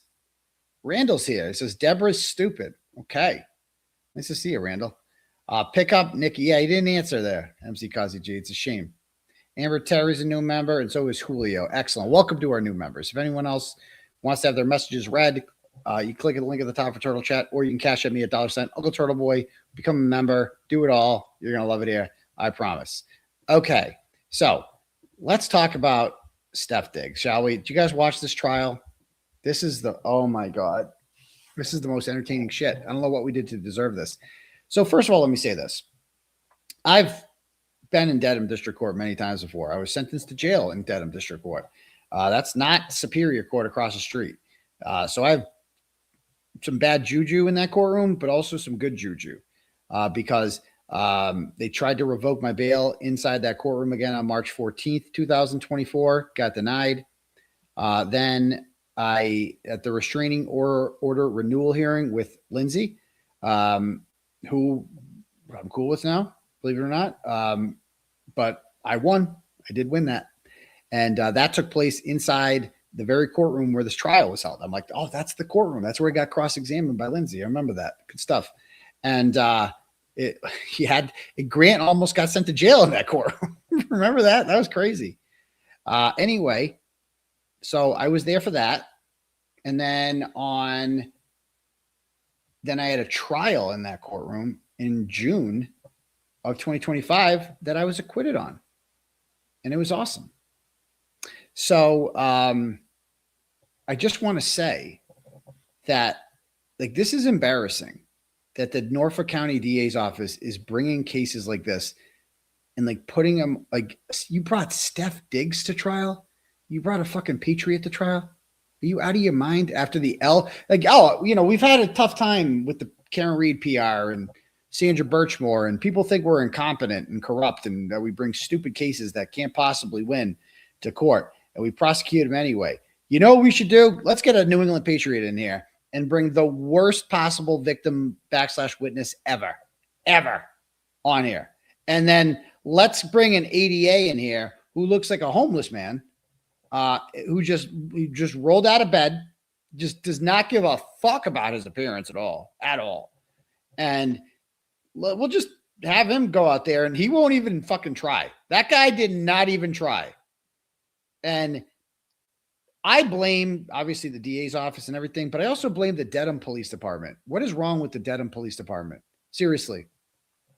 They just anyone can just go in there and just be like, oh, something bad happened to me. Oh, fucking investigation. Let's just charge this motherfucker right now. Do you have any evidence? No, you don't need evidence. We'll just charge him. Because that's what happened with me. With the violation of the restraining order thing. She went in there after Krusty told her to. Krusty is the one that called the cops on me. She didn't even see me outside of court. I went where the Dedham cop told me to go. And she didn't even see me. And so we didn't interact. We did nothing. And then what? Like hours later, she goes down there at the coaching of these people and is like, oh yeah, he was across the street. No, nothing. There he is in the grassy knoll. And they don't call me or ask me like what happened or anything like that. You just charged. Just fucking charged. And then we go to trial and I win. And it's like, how many? They're not supposed to bring these loser cases. They, nationwide, you probably like 10 to 20% of cases probably end in acquittals. Like it's just crazy. But in Dedham, it's like these clown cops in Dedham just keep bringing these loser cases. You don't have to bring these cases forward. You don't have to. You just tell them to fuck off. Remember, I had a restraining order on Krusty Panties. Still have one. And she showed up to one of these hearings in July of 2024. And I'm trying to walk down the street and go past her. And I tell the cop there, the sergeant, and he's like, I'm like, yeah, I have a restraining order on that person. Can you ask her to move? Well, she was here first, he says. It's like, wait, that's the rule now? She was here first? You guys tried locking me up because I was there first in February 26th. I was there first. And then she showed up with an order. Doesn't matter if I'm there first. You got to leave. What do you want me to say? So anyway, you guys remember in December, Steph Diggs was charged. It was like late December with an incident that happened in early December involving his cook who says he choked her. And as soon as I read those text messages between him and the cook, the ones that have been made public, I'm like, oh, we got a ratchet ass hoe here. Like Steph Diggs, I don't know what's wrong with him. Like he's a professional athlete making millions of dollars. And when I saw that bitch on the scene, he fucked that. That was my first thing. I'm like, ew. Not even good looking. Not even hot. Like, what's the point of being a rich and famous professional athlete if you're going to, like, fuck mediocre hoes from Dedham? Like, what is the point of that? I don't get it. Like, he should be on a boat somewhere having, like, wild orgies with, like, fucking tens. Nothing but tens. Like, you're Steph Diggs, bro. What are you doing? You're banging that? I know it's easy pickings and all, but like you could have anyone. Like you're Steph Diggs, dude. Like there's no shortage of fucking groupies. And he's dating Cardi B. I don't think Cardi B expects him to be fucking loyal. I think that's just like a brand image thing for both of them, quite frankly. But I mean, that's Steph Diggs is known for being like, he's out there. That's his thing. You can't cage him. He is what he is. Like he doesn't hide it. He's tall, strong, like obviously confident. Like he could fuck anybody. He could. I'm sorry. He could fuck most of you. He could. And he's fucking her. Oh, Steph, that's why we need AJ Brown here. AJ Brown would do better than that. That is not good. Not good stuff. But I much respect for Steph Diggs. Is he I say Hall of Famer. If he's not a Hall of Famer, he's got to be close. I don't know what the criteria is for making a Hall of Fame, but he's had a long ass career. Don't forget the Minnesota Miracle. before he even went to Buffalo and really became a superstar. Like, and then he's a big reason that Drake May had the year he had. Like, he's fucking awesome. You know, he's getting older, so you know we're kind of done with him, but you know he's still got it. He's still got it. And anyway, so let's go and watch. Let's watch yesterday's stream first. Some highlights of it. The worst witness I've ever seen in my life. She's basically their only witness. What the fuck's her name? Hold on. First of all, the prosecutor. It's like this guy. Let me just look at this guy. This is the guy. This guy wasn't even trying. Concerning what happened on December 2nd, 2025. Now you're going to have an opportunity to hear from some witnesses. You're going to have an opportunity to hear from Miss Mila Adams. Oh, yes, you are. She'll tell you about her career as a private chef. She'll tell you how she came to know the defendant, about how she came to be working as a chef for him. She'll tell you about her experience working for Mr. Diggs. I expect. Okay. And then there were 6 people. This is Elizabeth Proctor's attorney. This guy was really good. I got to give it to him. This guy, it was easy, but he did a great job. In Mr. Diggs' home on December 2nd, and not one heard or saw anything out of the ordinary. So let's start with some of her testimony. Excuse my language, guys. A bitch, and she just went on. And so, you and Lindsay get into any sort of argument, you mean, or? We got in an argument after Mr. Diggs confronted me. She sent me a message first, per his instruction, and called me a name, excuse my language, guys, a bitch, and she just went on and on and on in this message about me. Objection, Your Honor. You didn't heard it side by. No, last numbers. All right. It works for Mr. Diggs. How? What she do? That I can't quite answer. I just know he provides housing. She's I don't know. Yeah, she works for him. And so, you and Lindsay get into any sort of argument, you mean, or? We got in an argument after Mr. Diggs confronted me. She sent me a message first, per his instruction, and called me a name, excuse my language, guys, a bitch, and she.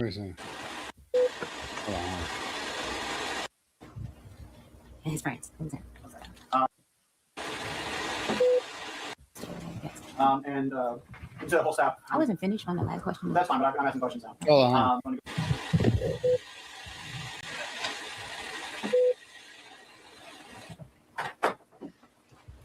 At some point, were members of Mr. Diggs' staff going to go down to a trip to Miami? The whole staff is supposed to go. Yes. And to the whole staff. I wasn't finished on the last question. That's fine, but I'm asking questions now. Okay. I'm asking questions. So at some point, members of the staff were supposed to go down to Miami, right? Yes. When you said the whole staff, how many people was this? His assistant, myself, and his friends. And did you end up going down to Miami? No. And why is that? Mr. Diggs told me that I couldn't go because me and her had an issue from November 26th issue. So he's got a whole house full of hoes. This guy's got like a wild lifestyle. He's got a whole house full of women that, you know, serve him in various needs, and she's the cook, and they don't always get along. She doesn't get along with this chick, Lindsay, and they're going to some gala to sell his furniture or something, some art thing during the bye week. It's in Miami, and she wants to go, but she's not invited. That's the nexus of all this. She doesn't get the invite to Miami. A lot of sidebars.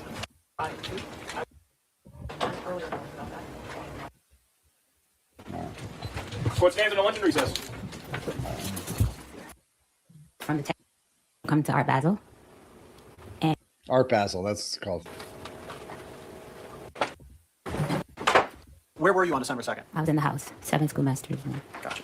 And that day, what were you doing that day? I woke up in the morning, prepared breakfast. Mr. Diggs came downstairs. He asked me what was I doing for the week. And I asked him, oh, so you weren't going to tell me that I wasn't able to come to Art Basel? And he explained why. And it was because of the situation with me and the other coworker, Lindsay Bolin.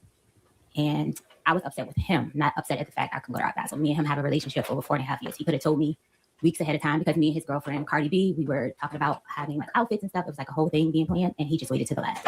So I was more upset with him not letting me know I wasn't going to come like at an earlier time. And at some point during this day, were you alone in your bedroom? Yes. And do you know around when this was? It was in the, like around 3 afternoon, 3-ish. When you're in your bedroom by yourself, what, if anything, were you doing? I was sitting on the bed, laying across the bed, at my laptop, reading a cookbook, actually. And were you communicating with any people at this point? I received a text from Anna, was one of his friends. Did you receive any text or send any text to Mr. Diggs? No, the morning text. That was in the morning. We had went back and forth. So you had some previous texts in the morning? Yes. So you're in the bedroom. What happens next? I was in the bedroom. Mr. Diggs came into my room. He was across the bed. He came into my room. And when you were in the bedroom, was the door closed? Yes, the door was closed. So when he came in, did he open the door? Yes, he opened the door. Did he leave it open after him? No, he closed the door behind him. And you said you were on the bed? Yes, I was laying across the bed. About how far away were you from the door? About 4 or 5 feet, something like that. So he comes in, closes the door behind him. What happens next? He asked me to come here. He walked across the room and like leaned back on the dresser. Okay, now just to give a kind of a sense, where's the Lean dresser? back on the dresser? Like the door and... Across the room, alongside the bathroom door. Okay, so about how far away from the front door is the dresser? What, 8 feet? I don't know them. He looked very angry. He was upset from the text exchange we were having. Yeah, he's mad. And in that text exchange, he was calling me bitches, and yeah, he was just very upset. But what happened in that room? He came in with intent to hurt me. No. What actually happened? He was leaning against the dresser. He asked me to get up to come here. Asked him. I got up off the bed and I came across to him and I stood in front of him. Like I stood on the side of him. He was leaning back. I stood on the side of him. And he was like, what was all that shit? He was talking. And then what happened? And I was beginning to say, you said, and I couldn't finish my statement. And he smacked me. So when you say he smacked you. He smacked me with an open hand. Do you know which hand he used? Right hand, right side of my face. Do you know which part of your face got hit? The right side of my face. Wait a minute. I know the right side of the face. Hold on. I want to see that again. Finish my statement and he smacked me. So when you say he smacked you. He smacked me with an open hand. Do you know which hand he used? Right hand, right side of my face. Do you know which part of your face got hit? So the right side of her face. How did he smack the right side of her face with his right hand if he's facing her? His right hand, if he's facing her, would hit her. If I want to smack this hoe, right, I'm going to hit her on the, it's going to hit her left cheek if I use my right hand, isn't it? So she fucked that one up, didn't she? She fucked that one up. The right side of my face. And I know you're putting your hand against Not your cheek. It was my cheek that got hit. About how far away from you were you from him when that happened? I was at the end of the dresser. And where was he? He was on the, like in front of the other side of the dresser. So about how much space was in between you? Maybe 3 feet, 4 feet. So you said that he I want to use the word. Did you say smack or slap? I don't know what the word was. Smack. So he smacked you, Yeah. and then what happened? I went to try to like block him, like push him like this. So again, I see you're pushing your hands out. I pushed up. He's way taller than me. I pushed up for him. How tall are you? 4'11", 5 feet. And how tall is he? 4'11". 6'1". So you said you pushed out and you made a motion with your hands. So does that mean you pushed with your hands? Yes. Around what, like his stomach, his chest, his shoulders? Up to block his hands. Okay. And then what happened? And then he Axed him. Oh, here it comes. She's getting sad. Oh boy, here comes the fake tears. Can I have a second? Yes, you're gonna. Oh my God. Took his arm and he like came around my neck with his elbow around my neck, and he began to choke me, pressure on my neck. Oh yeah. Okay. So you said you pushed against him, and then he put his arm around your neck. Yes. Do you know? Were you facing away from him? I was facing him. You were facing him. He put his arm around your neck. Yes, he was. And then it was like he tackled me, like got me to try to. He tackled you. And you said he choked you. What exactly did he put pressure on your neck? Yes, he put pressure. I would say roughly. I can't recall the amount of time. I just know it went from the edge where we were maybe 4 or 5 feet, something like that. Okay. Yeah. So you said you tried to. There was a defensive move where you. And then what happened? And then I was pushing back. And then Yeah, I was pushing back. Yep. fell down on top of me on the bed because I was on the side of the bed. I fell the top of me. Yep. He got up off of me, off the bed behind me, and he walked around the bed. I told him I still haven't got paid. He said lies. And he was like, so what are you doing? So what are you doing for the week? And I was like, I'm staying here. He said, I don't want anyone in my house. I don't want anyone here. I was like, okay, so who's going to get my ticket? He said, who always get your ticket? And that's it. He walked out of the room. So from the moment he entered the room to the moment he left, about how much time went by? My last text to Anna was probably like 3:30 something. I text Sunny at 4:11, so it was Sunny between that time 4:11. So was that 10 minutes, 20 minutes, 5 minutes? He was in the room probably maybe 10 minutes, 15. Sure. When he left the room, what happened next? I looked down at my pants. I had peed my pants. Oh my God. I had just came off my cycle and I was leaving the bed again. I guess because I was so scared, I changed my pants and I cleaned up myself and I came back in the room. And that's when I texted Sunny to get my flight. And where was that flight to? Atlanta. So she's making this whole thing up. He never hit her. And which is just crazy that when you realize that she literally threw in this whole thing about pissing herself to make it sound more authentic. Like, that's crazy. And her cycle came back. She said, like, I didn't know you could do that. He choked her so hard, she went back on the period. She had just finished being on the period, and he choked her so hard. She's like, "Yep, period's back." Because apparently that's the thing you can do now after you piss yourself. At some point, did you exit your? When you said you went to your bathroom, was that the bathroom that's connected to the bedroom, right? Yes. At some point, did you leave out your bedroom again? I didn't leave out my bedroom until later and after. But so at some point later on, you did. Do you know about how long you stayed there? In my bedroom? A while, because I was trying to figure out what I was going to do. Yeah, right. When I exited out the bedroom. When was that flight going to be? I just know I landed at 10:49. He was getting a massage, and I was leaving out by the time I saw him. I was handing over birthday gifts that I had got. So when you said you're handing out birthday gifts, who were you handing out birthday gifts to him? Yeah. Okay. Yeah. Yes. New York City. Also New York City. Yeah. Mm-hmm. And who did you meet up in New York City? Oh, Shy. Shy Charles. Oh yeah, Shy's not good. She picked me up from the airport, and we went to pick up her friend Tally. Oh, Tally's a. And then we went to her ex-husband's house to pick up something or to do something she had to do. We were there. We ordered wings and watched a movie. Watched some videos. And did you tell anyone here about what had happened to you? No, I didn't tell anyone there because they have their own interpersonal sexual relationship. So I wouldn't have never told her anything. Interpersonal what? And watched the movie. Watched some videos. And did you tell anyone here about what had happened to you? No, I didn't tell anyone there because they have their own interpersonal sexual relationship. So sexual relationship? Not with Steph, right? Shy's not fucking Steph. She said she had a husband. I wouldn't have never told her anything like that. How long did you stay it's assuming I stayed in New York fucking stuff there. Tuesday to Tuesday, so 7 days a week. And did you come back to Massachusetts? Yes. And did you come back to working for Mr. Diggs? Yes.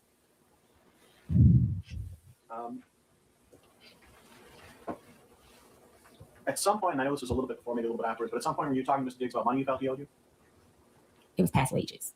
Okay. Yes. When did you first start? When did you first bring that up with him? During the week of our pass. I want to say like maybe the 5th or 6th of December. Yes. So she claims that he owed her money for wages. As we're going to see, not only does he not owe her money for wages, she was actively committing fraud against him. She was double billing herself. Like she was putting in invoices for shit she'd already put in invoices for or whatever. Like expenses that she's paid for and reimbursements, like asking for reimbursements for shit she'd already been reimbursed for. So, and so you thought that you owed you some money for raggedy. that weren't paid. Is that what you're saying? I wasn't paid for the time of the month. Like I hadn't been paid for the weeks that I put in at that time. A non-disclosure agreement. Yes, Mr. Diggs likes to abuse people and try to. Oh, here we go. Hold on. Thank you, This is where it gets interesting. Oh, this is stained. And who did you talk to Mr. Diggs directly? Or did you talk to his finance people? Who did you talk to about this? It was a chain of command. Like I would talk to his assistant. But his assistant was under investigation for stealing watches and money. So I don't know if my That portion of the answer will be stricken from the record, and the jurors will disregard it.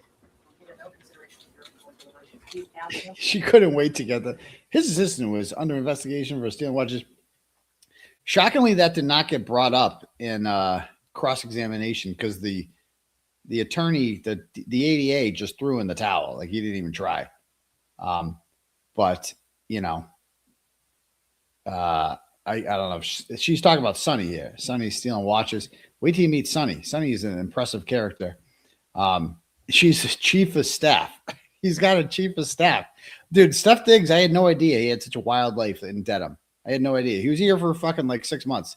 How did he already have a chief of staff in 6 months? I mean, I understand he's a millionaire or whatever receiver, but like this guy spends a lot of money. I mean, I don't have, I wish I need a chief of staff. I have Laura from London. She's pretty close, but I don't know if she counts as chief of staff. I definitely need one though. Question asked. Next question. Thank you, Your Honor. At some point, did someone from Mr. Diggs bring up a non-disclosure agreement? Yes, Mr. Diggs likes to abuse people and try to hide his. It's a yes or no question. That portion of the witness's answer will be stricken and the jurors will disregard it during their deliberation. Good job. No consideration of not given reason. Next question. At some point, were you given some information about a non-disclosure agreement by someone who worked for Mr. Diggs? Yes, And when was this? a couple days after the assault. At some point, did you stop working for Mr. Diggs? At what? At some point, did you stop working for Mr. Diggs? I didn't stop working for Mr. Diggs until my last day in the house. I would say it was 16th. So yeah, somewhat. So December 16th, okay. At some point, did you report any of this to the Dedham police? Yes, And when was the Tuesday. that? Do you know the actual day or just that it was a Tuesday? The 16th. I left from the 15th. No, I left his house on the 15th. I reported on that 16th. Okay, so, 2 weeks and, later. so did you call the police? Did you go there in person? How did that happen? I went there in person. A lot of extra And, testimony. What happened? I was begging for my pay with Mr. Diggs, Begging begging for for my pay. days, Objection, Your Honor. and he refused to pay me. Objection is sustained. That portion of the response will be stricken and the jurors will not consider your deliberation. Next question asked. Raise the question again. At some point, you arrived to the Dedham police station. Yes, Did you speak to an officer? yes, I did. And did you tell the officer about what happened on December 2nd? I was very hesitant at first because of his fame and power. So yes, but I Objection, did. Your Honor. Move to strike. The objection is sustained. That comment by the witness will be stricken from the record and the jurors will be disregarded and not considered in your deliberation. At some point, did you This happens tell so much. the officer about what happened on December 2nd? Yes, I did.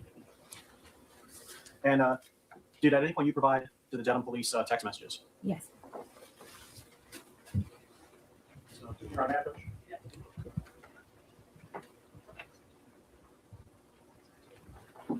Your Honor, Approach, you put it. Text message exchange that you provided to the Dedham police? yes. There's some stuff missing though, as we're gonna see. I deleted messages Oh, because making a report to the police in my previous abusive relationship, me Okay, Sam.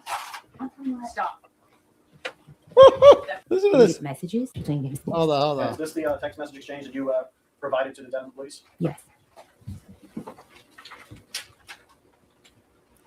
I deleted messages because making a report to the police in my previous abusive relationship, me Okay, Sam. Stop. That part of the answer is stricken from the record. The jurors will disregard it. Now, please answer the question that is put to you. Oh, I'll stop. understand it. Have it restated for you. Counsel at sidebar. This is like what a fucking disaster that they brought this hoe up there. This is a ratchet ass hoe right here.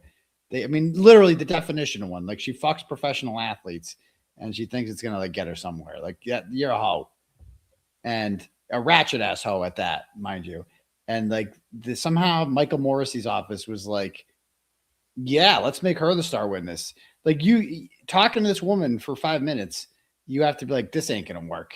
At least Jen McCabe can make it work. And they needed Jen McCabe. Like they needed Jen McCabe to get Karen Reed. They had to have her lie to do that. The fuck they need this bitch for? They don't need to pursue charges against Steph Diggs. Nobody died. Nobody, like, at least in Karen Reed's case, there was a dead cop. Someone had to pay for that, right? Like, what's this? Nobody needs, there's no market out there for Steph Diggs being, nobody wants to see this. Nobody wants to see Steph Diggs go down. Look at her.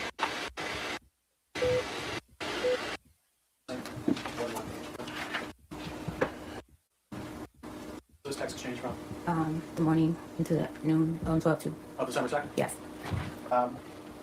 Is there a difference between the text messages that you provided to the Dedham police and the text messages that are here? Yes. And what is that difference? I deleted that and pussy, and I'm ruining that bitch life.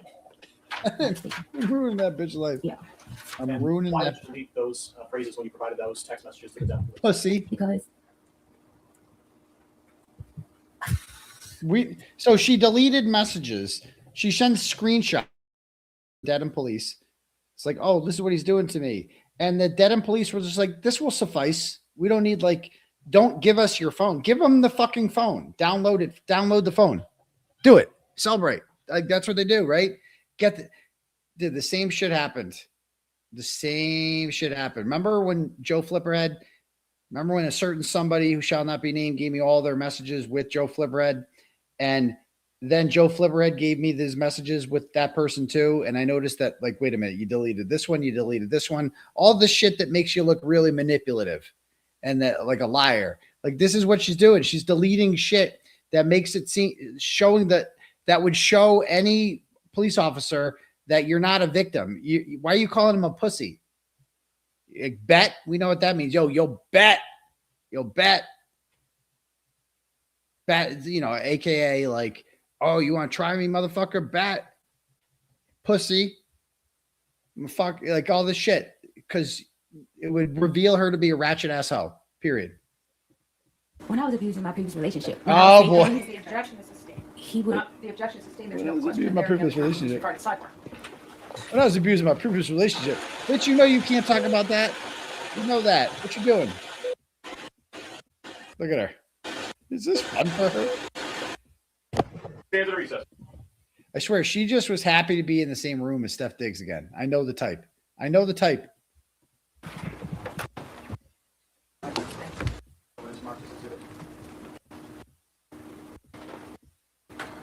Recognize what these seem to be? Yes. What are these?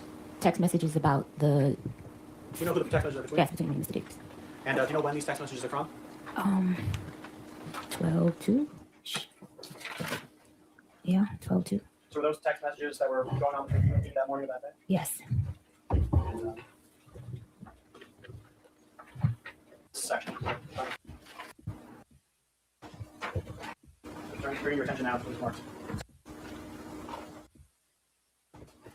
12-5 it says. Yeah, I was begging for my money for a while. Begging for my money. Anyone else in the room but you two? Just us two. And you said you went to New York and met with a Shy. Is it Shy? Yeah. How did you know Shy Charles? She works for him. Okay, so She braids his hair. and so She braids his hair. Has she known 5 you hours it takes to braid his hair. No further questions, Tom? In Brooklyn. She got her own shop in Brooklyn. Okay. So that went well. I'm not sure what we established there. Okay. Yes. And that was to Officer Ellis of the Dedham Police Department, right? And you sat with Officer Ellis, right? Yes. And you told him your story. Yes. And he took notes of what you were saying. Yes. Because what you were saying was important to issuing a criminal complaint, right? Objection. I don't know what a criminal complaint is. You don't know what a I'll take criminal it. complaint is? I don't know. Okay. You were making a report to the police Yes. Yeah. about what you said was a violent assault, correct? Yes. And your purpose in making a report to the police about a violent assault was to start a criminal case. No. I made a criminal report to have a report to document it. To document? So you reported him to the police, but you didn't want a criminal case to happen. So documentation was important to you, right? Yes. The story that you just told to this jury under oath was very different from what you told to Officer Ellis. Do you agree with me? Yes. Yes. Oh, yes. What you said to Officer Ellis when you reported this crime, this so-called crime, is that So-called. you had been having an ongoing text exchange over money owed to you. Yes. You told the police officer who filed the criminal complaint in this case, based on your word, that your fight with Mr. Diggs on December 2nd was over money. True? Yes. Except you just testified under oath to this jury that you didn't start talking about money until December 5th, right? What did you say? You just testified under oath to this jury. I have been begging for my money since December the 5th. Mr. Diggs, and throughout those messages, you can see that I was begging for my money. Yeah, but you said, did you not listen to the question? You told the police that the December 2nd incident, the violent incident, happened over money. But you didn't start complaining about money until 3 days after that. So that seems to be inconsistent, stupid. Since that day. Which message? Are you talking about Exhibit 3 that you just looked at? It's other messages that you guys should have me begging for my money from Mr. Diggs. Ms. Adams, Yes. do you recall testifying under oath to this jury that your fight on December 2nd was about Lindsay, your anger at Lindsay, and you being told you couldn't go on the Miami trip. My anger was at Stefon. I never said my anger was at Lindsay. You were angry at Stefon on December 2nd. Yes. Because you were told you couldn't go on I was Miami. angry at Stefon because we were friends. He told me at the last minute I could not go to our basketball. And yet when you walked into the police station on December 16th, you said you had been having an ongoing text exchange over money owed to you. Yes, money owed to me after I asked Mr. Diggs on December 2nd, when can I get paid? Your Honor, may I approach? Your Honor, you see that sidebar? Oh yeah, go to the sidebar. Go to the sidebar. They began to discuss. See, do you recognize that document that I've shown you as the police report that was prepared? Where's Lindsay? On December 16th? Yes. You've seen this report before. Yes, I hate it. And you see on the report where it says, she said that on this date, the male that she worked for entered her unlocked bedroom. They had been having an ongoing text exchange over money owed to Adams. She said that they began to discuss this, which apparently angered the male. I did Here's my not. question pending yet. Do you see that language? Yeah. Did you say that to police officer Ellis on December 16th?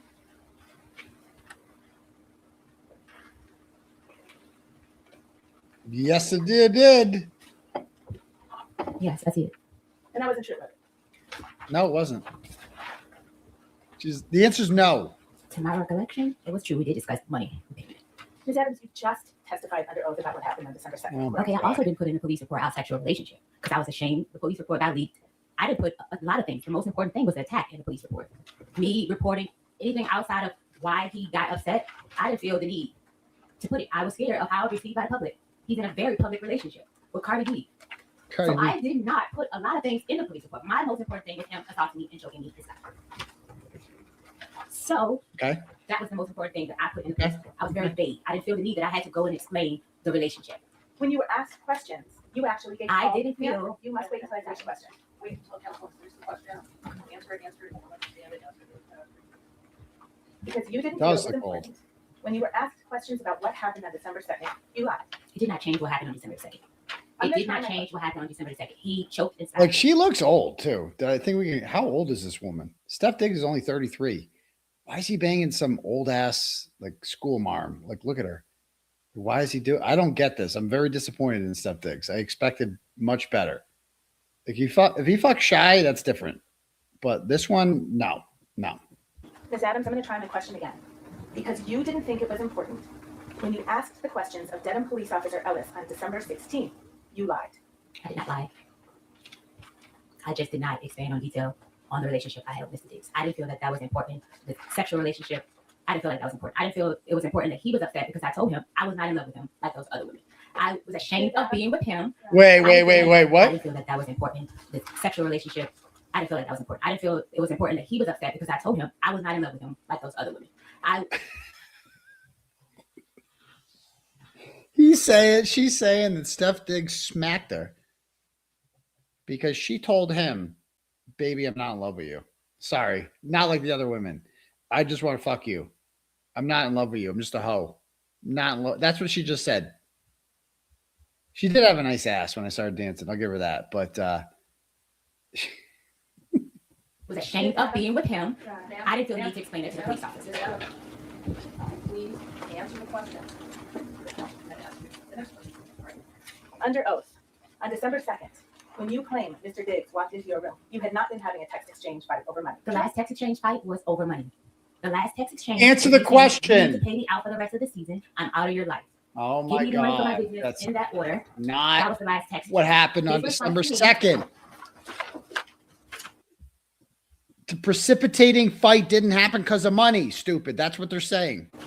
Well, man, before we get to his response, why don't we get You to will what be paying were me out for the responding season and money you said you would give me for my business. Wasted my, excuse my language, fucking time being here because you have a, excuse my language, a fucking circus going on.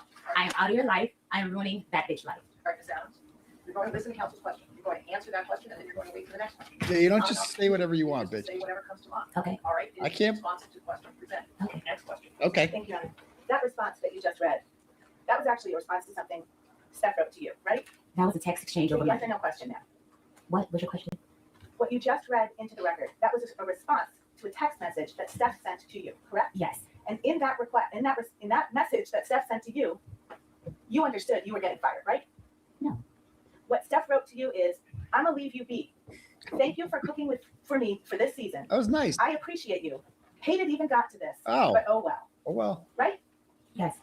And you understood when you received that he was telling you you were not going to be cooking for him anymore. Right. No. You didn't understand that. No. Fuck do you And think that that's meant? why you responded with, you will be paying me out the season and the money you owe me. No. Because you knew you were about to lose your job, right? I was not about to lose my job. You didn't understand. I'm gonna Yes, leave you you be. were. Thank you for cooking for me this season. What do you I think that appreciate meant? you. Hate it even got like this. What do you think at the that time meant? You were about to lose your job. No. What'd you think it meant then? In any event, you didn't tell Officer Ellis on December 16th when you reported this assault. Any of that, right? The last text message was about money. The last back and forth text message was about money. Money he owed me. That Not didn't mentioned happen the on contract, December and money 2nd. he owed me that he said that he would invest in my business. So I I took a can't lower with these pay people. because Stefon Your agreed Honor, may I have that witness, Mr. I will have a chance to work on my business by working. Oh my God. No Yep, question, yep, yep. right now. He's a chatterbox. To answer the question put to you is not an opportunity that you had injuries from this alleged assault, right? I told him I had bruising, meaning redness. Oh, you and did? soreness on my throat. You told the police that you had bruises. You told them you had bruising on your neck, right? It Interesting. was like red. It was in like purple bruises. On the incident report, pull that up. What? You didn't have any injuries when you walked into the police office on December 16th, did you? No, because I had it on December 2nd. Right. Yeah. Okay. So What any about injuries December? that you would have had, you had a reason for why they weren't there. Oh, The we're hat good. faded. The fading went away the night. Okay. What else? And did you take any pictures of your injuries? I was in shock. The first thing was not to take pictures. It was to get it together. I thought you just testified under oath that you had just received a text message from a woman named Anna. That's Anna Kokolis, right? You're in the wrong timeline. You didn't just testify under You're on oath. the wrong timeline. You didn't just testify under oath that you were sitting on your bed reading a cookbook, got a text message from Anna, and Mr. Diggs walked into your room? Mr. Diggs walked in minutes after I texted him. That's how I based the time on what time he walked in. Okay. That's So what you had a just phone in said. your hand when you walked in the room? My phone was on the bed. I was reading a book. I wasn't texting her in the moment of Mr. Diggs walking in the room. No. Okay. But you had a phone right there in your room? Yes. It's an iPhone? Yes. It's got a camera on it? Yes. You can take videos with it? Yes. And you do take videos with it? Yes. You take pictures with it? Yes. You take pictures of yourself with it? Yes. A lot? Not often. Not often.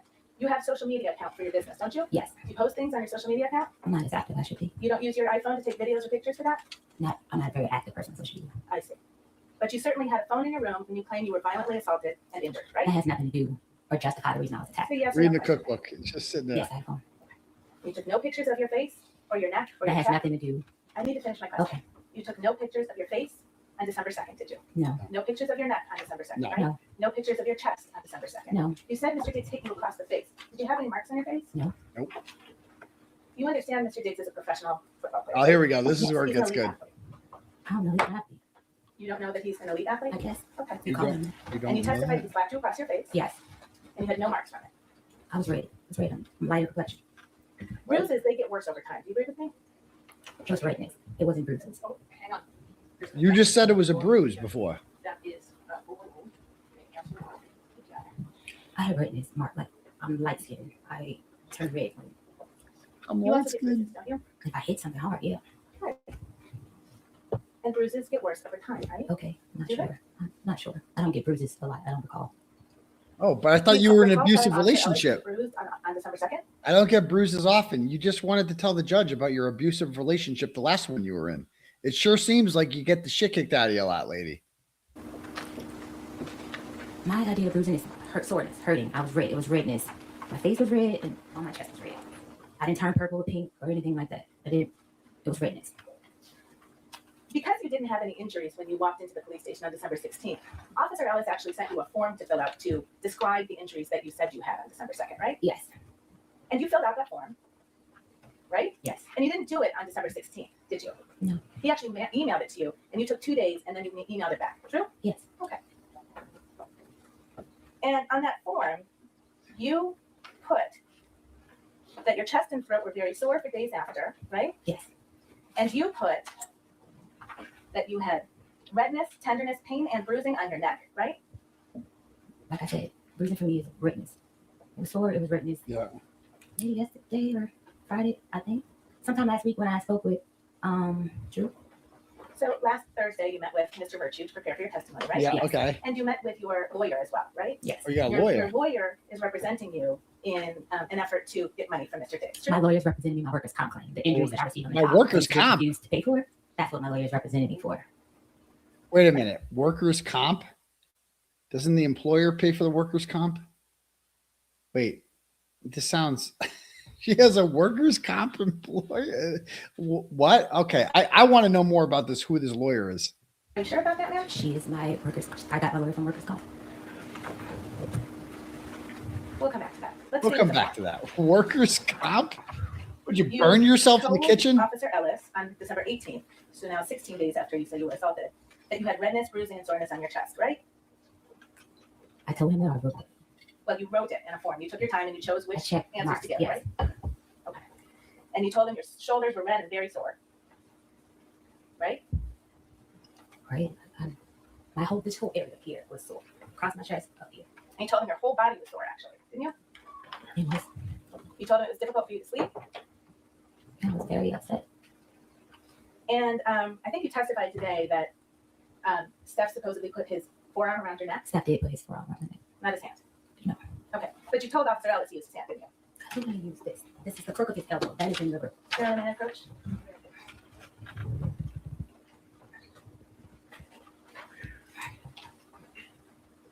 Okay, That's the form that you filled out over a course of 2 days and sent back to Officer Ellis. yes, true? but she's like, I did get bruising. And Yep. if you look right and under, We had me. so that was So a it yes was or no questionnaire. hard. You gave it. You also estimated the level of pressure that the suspect used during strangulation. Do you remember doing that? Yep. Yes. I peed myself and I came back on my cycle really heavy. So that was a yes or no questionnaire. You gave it a yes. You remember doing that, right? Yes. And you had a choice. Low is a 1 and 10 is a high. See that? What'd you Yes. pick? What'd you pick? 10. 10. Yes. You Okay. said Mr. Diggs is 6 feet tall. He's actually 6'2", right? I don't know. You don't know how He's tall he is. You've 6'2". known him for 4.5 years. I don't know. He's taller than me. Way Yeah. taller than me. Yeah. He's And tall. you know, he lifts weights every day, right? He takes hits from 300-pound men, right? For his job. True?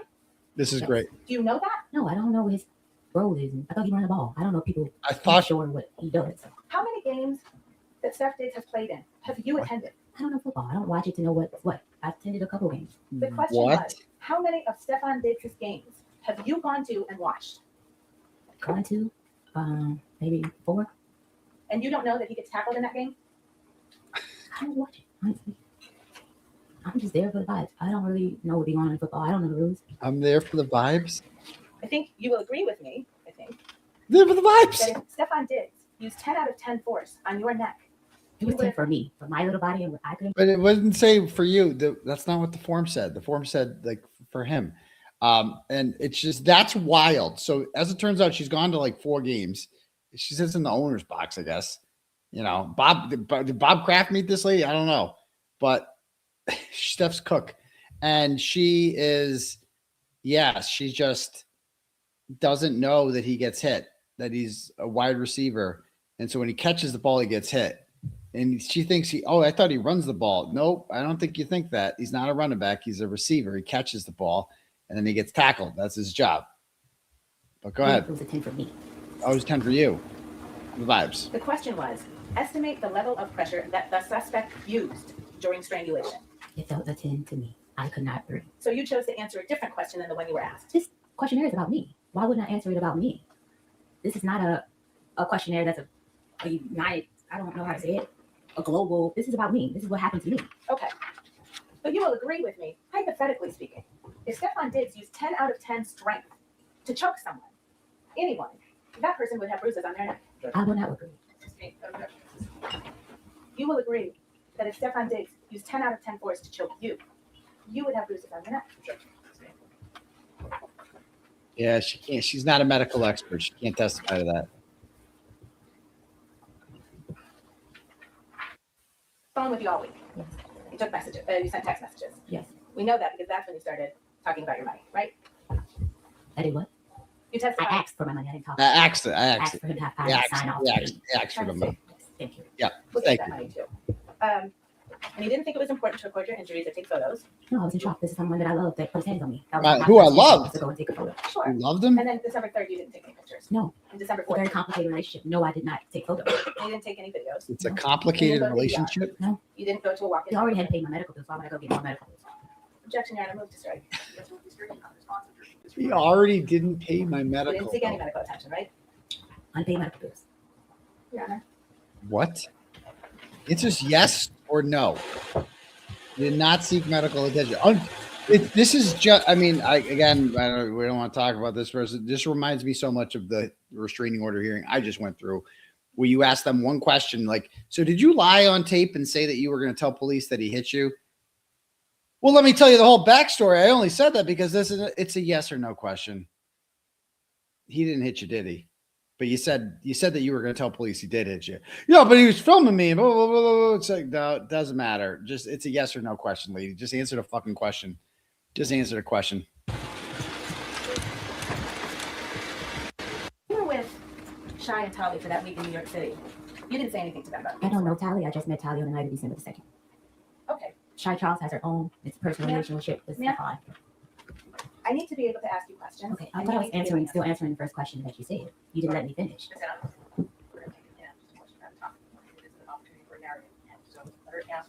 Yeah, just They're just people that you trust to spend a week with. These are people that I met through Stefon Diggs. I had no choice because they wouldn't have had no money. I thought you just testified you had a ticket to Atlanta. That Sonny brought. And then you changed on December 2nd, right? Yes. And then you changed your ticket to Atlanta to go to New York with Yes. Shy and Sonny. I'm sorry, with Shy and Tali, right? Yes. So you did have someplace else to I go. changed the ticket because I didn't have money for Ubers to get home in Atlanta. Shy was going to pick me up from the airport. Okay. I didn't have a place to stay. I given up my place to stay with Stefon Diggs. So I didn't have money for a hotel or Airbnb to go home to Atlanta. It's levels difference. It was a coworker. I just met Shy in August. Did Steph go on that trip to Trinidad and Tobago? No. Okay. no. And that was in the fall of 2025. Yes. And then you went on another trip in the fall of 2025 to see Shy, right? No, I didn't go on a trip. I was told to leave the house. So I went to stay with Shy because I didn't have anywhere to stay. Okay. And Shy picked you up in her car, you said? Yes. And can you describe what the inside of her car looks like? Oh, dash cam. Can't say exact. Like that. No, not down on the panel where people. Okay. In the videos that Shy that came Let's get to the dash cam video.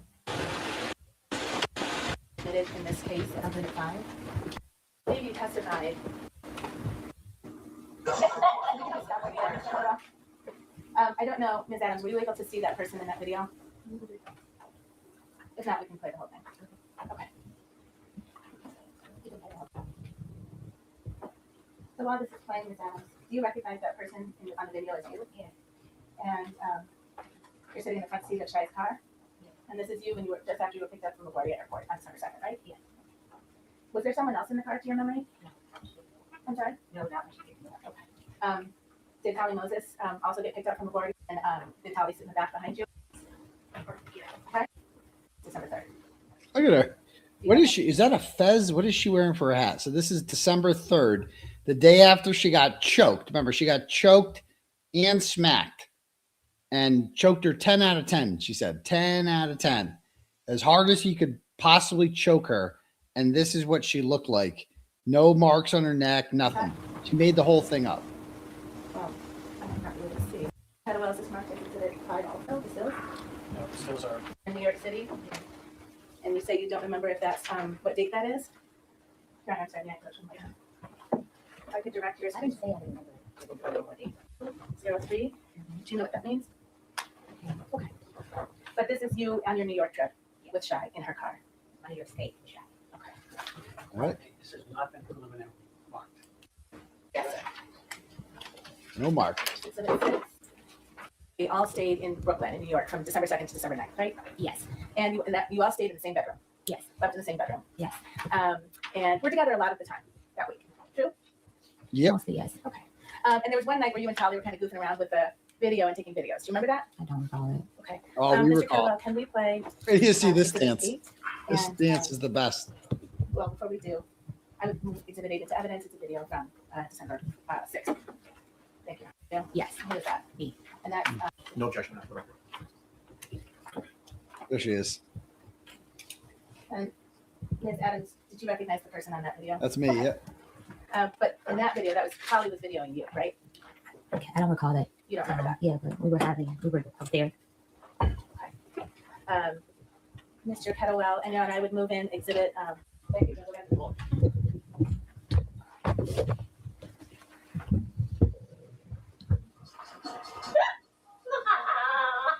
What the fuck is this? What is this dance?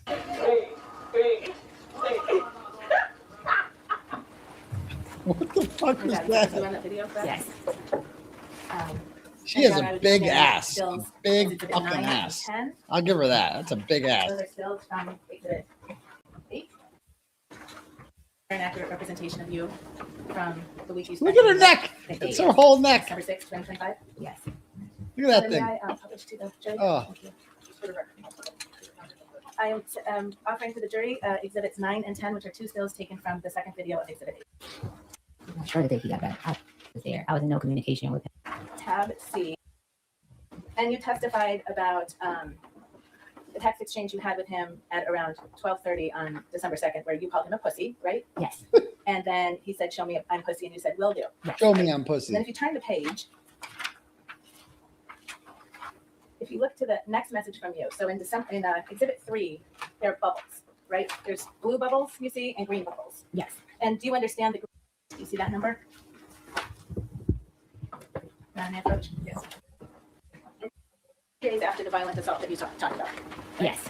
And what did you say in that message? How can you prove my cable finance, please? I have to pay my insurance. This is small. Thank you. Oh, so you got assaulted, then you're like, give me money. Okay. And then if you could look at the next message. One time. Okay. But your testimony is you don't know when he was coming back to the Dedham house. I did. I know the exact date. You did. But you knew he was coming back. Yes. Because that would be important to know, right? I've worked in this industry. I went off of a previous client schedule. They normally return on Tuesday. So Well, I was in guest mode. But the last time you saw Steph Diggs was when he was assaulting you, you said. That wasn't the last time I saw Steph Diggs. I said here that I walked in his room after the assault before I was leaving to give him his birthday. That's right. Yes. All right. Okay. That's You right. gave him a birthday gift after the assault.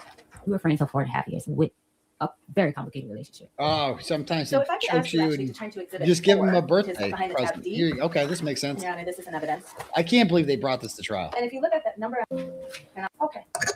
And to that substance, okay? I think you testified on December 9th you went back to the Dedham house, right? Yes. And you got yourself an airplane back to Boston, right? Sunday got me airplane back to Boston. Okay. And you landed at Logan Airport at night. Yes. Then you took an Uber to the Dedham house. Yes. You arrived around 11:30 p.m. Yes. You were alone. Yes. You came by yourself. Yes. Didn't bring anybody. No. Okay. And when you got in the house, you went and knocked on Steph's bedroom door. I went to put my things away and I knocked on his door. Yes. I'm sorry. I went to put my things away and knocked. A week after he choked you, And that was around midnight. you just walked Uh, back in his house. Changing Okay. over from December 9th to December 10th, right? That's what it says here. I don't recall the time before the message said. Well, he didn't open his door, did he? His code was different. He changed the codes when I came back. Right, because in that house, the bedrooms all had key codes on each door, That didn't he they? controlled. Yes. That he controlled. Yeah. Okay. Did Yeah. the bedrooms all have key codes on that door? Yes, that he controlled. I'm sorry. This is a yes or no question. See if you can try it. All of the bedrooms in the house have different key codes. See if on you can them. try Yes, it. that he controlled. So you can. What do you mean? What did you? Oh you had a God. code on your door, right? Yes. And if it was shut, it would be locked, right? No. The door had issues. I would often text Sunny because she checked and make sure my door was locked. I'm sorry. When did you text Sunny that to please check if your door was locked? When I left the first week of November, when he made me leave to have female guests over. Your Honor. That answer is not responsible. Be strict. Another one. Look at another one. I would unlock his door. Sure, just like always, right? When he needs food and his door was closed, I would go in his room. Right. I never went in his room without permission. You going in there on December 9th is no different than any other day, right? No. And when you weren't able to get in, you actually sent him a text message, right? Yes. And you told him I was coming. Well, yeah. Now you told Officer Ellis when you reported the assault that you left your position on December 2nd. Do you remember that? I was saying I left the house. I didn't leave my position. I was really going back to get my things. I had no plan, with nowhere to go, so I needed to be nice there. Okay. So you had to be nice to him because he kicked the Did you shit out of tell you. So you had to be nice to him. Ellis? Okay. After the alleged assault on 12/2/2025, Adams left her position and left the residence to stay with a friend in New York. Left my position mean I left to get on a plane and go. I didn't tell him I quit. That didn't mean that I quit. You didn't quit. No. Okay. Did you tell Officer Ellis that on 12/9/2025 you returned to the house just to get your property? Yes, I was going to get my property. But you were also going to work for a while first. Basically, I was going to get my property. I was trying to get my money. I asked Mr. Diggs the next day about my money. And I returned to the house. And you kept on cooking and doing your job for a whole nother week, didn't you? No, I stopped cooking. If I'm not mistaken, I didn't cook over the weekend because I took the weekend off. On several days of that week, you simply kept doing your job. Too. I left the house. So him put in position didn't mean that I left my job as a chef. I left the house. Okay. That I quit my job. I didn't say that. I mean, she just word salads her way out of everything. Just got like, so you said that you weren't the chef anymore, but I was just cooking some foods. I didn't actually leave. I didn't mean that. Everything with hers was word salad bullshit. You've mentioned Mr. Diggs' assistant, Sunny, a couple of times, right? Stealing Sunny, yes. I'm sorry? Stealing Sunny, that's what he calls her. Your Honor, I move to strike, and I ask that the witness be instructed to please answer a question. Oh my God. Okay. Thank you, Your Honor. Sunny was a friend of yours, wasn't she? No.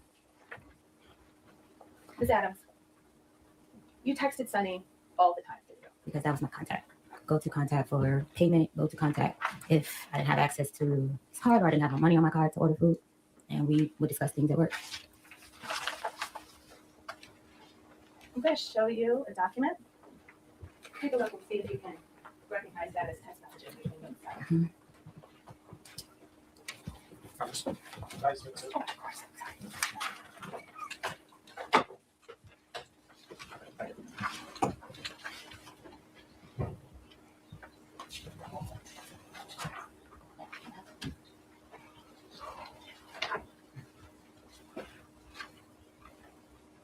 Do you recognize that document as text messages between you and Sunny? Yes. Yes? Mm-hmm. Okay, Your Honor, may I approach? This document doesn't have numbers on it, so I'm just going to do it through. Morning, did you change my door code, right? Yes. And that's what you were just talking about. Each door has its own door code in Steph Diggs' home, right? Yes. So it changed in somewhere around there. When? Sunny, did you change my door code? Maintenance guy hasn't answered yet. Hold on. I'm gonna jump around a You little were bit. kind of friendly with Sunny. Yes. You shared stuff with her. Sunny disliked her too. Okay. Just like Sure, They had their own thing. Lindsay. Okay. And then Yeah. if I could ask you to turn to tab D in your binder, which is Exhibit 4. You look at these messages on page 170. My door code. Oh, why can't I get into my room? Okay. And then you and Steph kind of have a back and forth about the codes and why can't you get in, right? Yes. All right. I remember that. That's not listed here though. And meanwhile, you're also having a text exchange with Sunny about Steph and the white bitch, right? Steph and the white bitch. Objection, Your Honor. Steph and the white bitch. Oh, that's great. 'Cause I mean, let's be real here. Like every woman we've seen Steph sleep with so far has been black. Like you gotta give it to him. He's loyal, you know. And so I would imagine if you throw a white woman into the mix here with Steph Diggs, there's gonna be some resentment there. They're gonna be like, she's gonna be the white bitch. Like if to her, any woman, if a white woman sleeps with Steph Diggs, to her, she's just gonna be the white bitch. She's not gonna have a name. That's just the white bitch to her.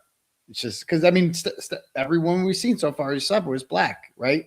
He's not like it seems rarer, okay? And so she's naturally going to resent that. Like I thought what does Tupac say? The sweeter the juice, like what's up with that?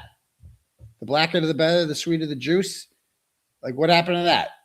Like you could tell there's some resentment there. You don't call that the white bitch. The white bitch. She's not like that. She's not like that. So you and Steph have some back and forth that same morning, December 11th, right? In text message.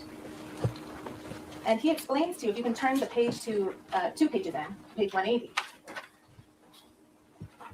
He explains to you, I didn't know if he was going to come back or not, so I had him changed.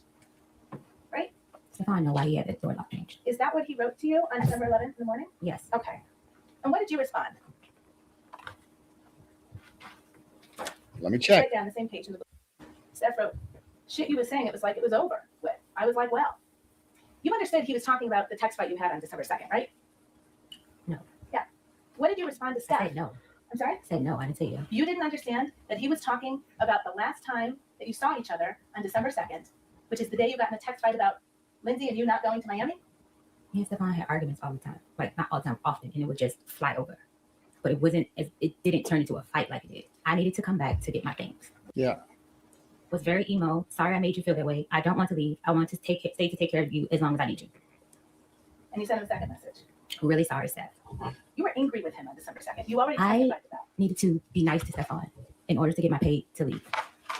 I'm sorry. You were texting? I needed to be nice to Stefon in order to get my pay to leave.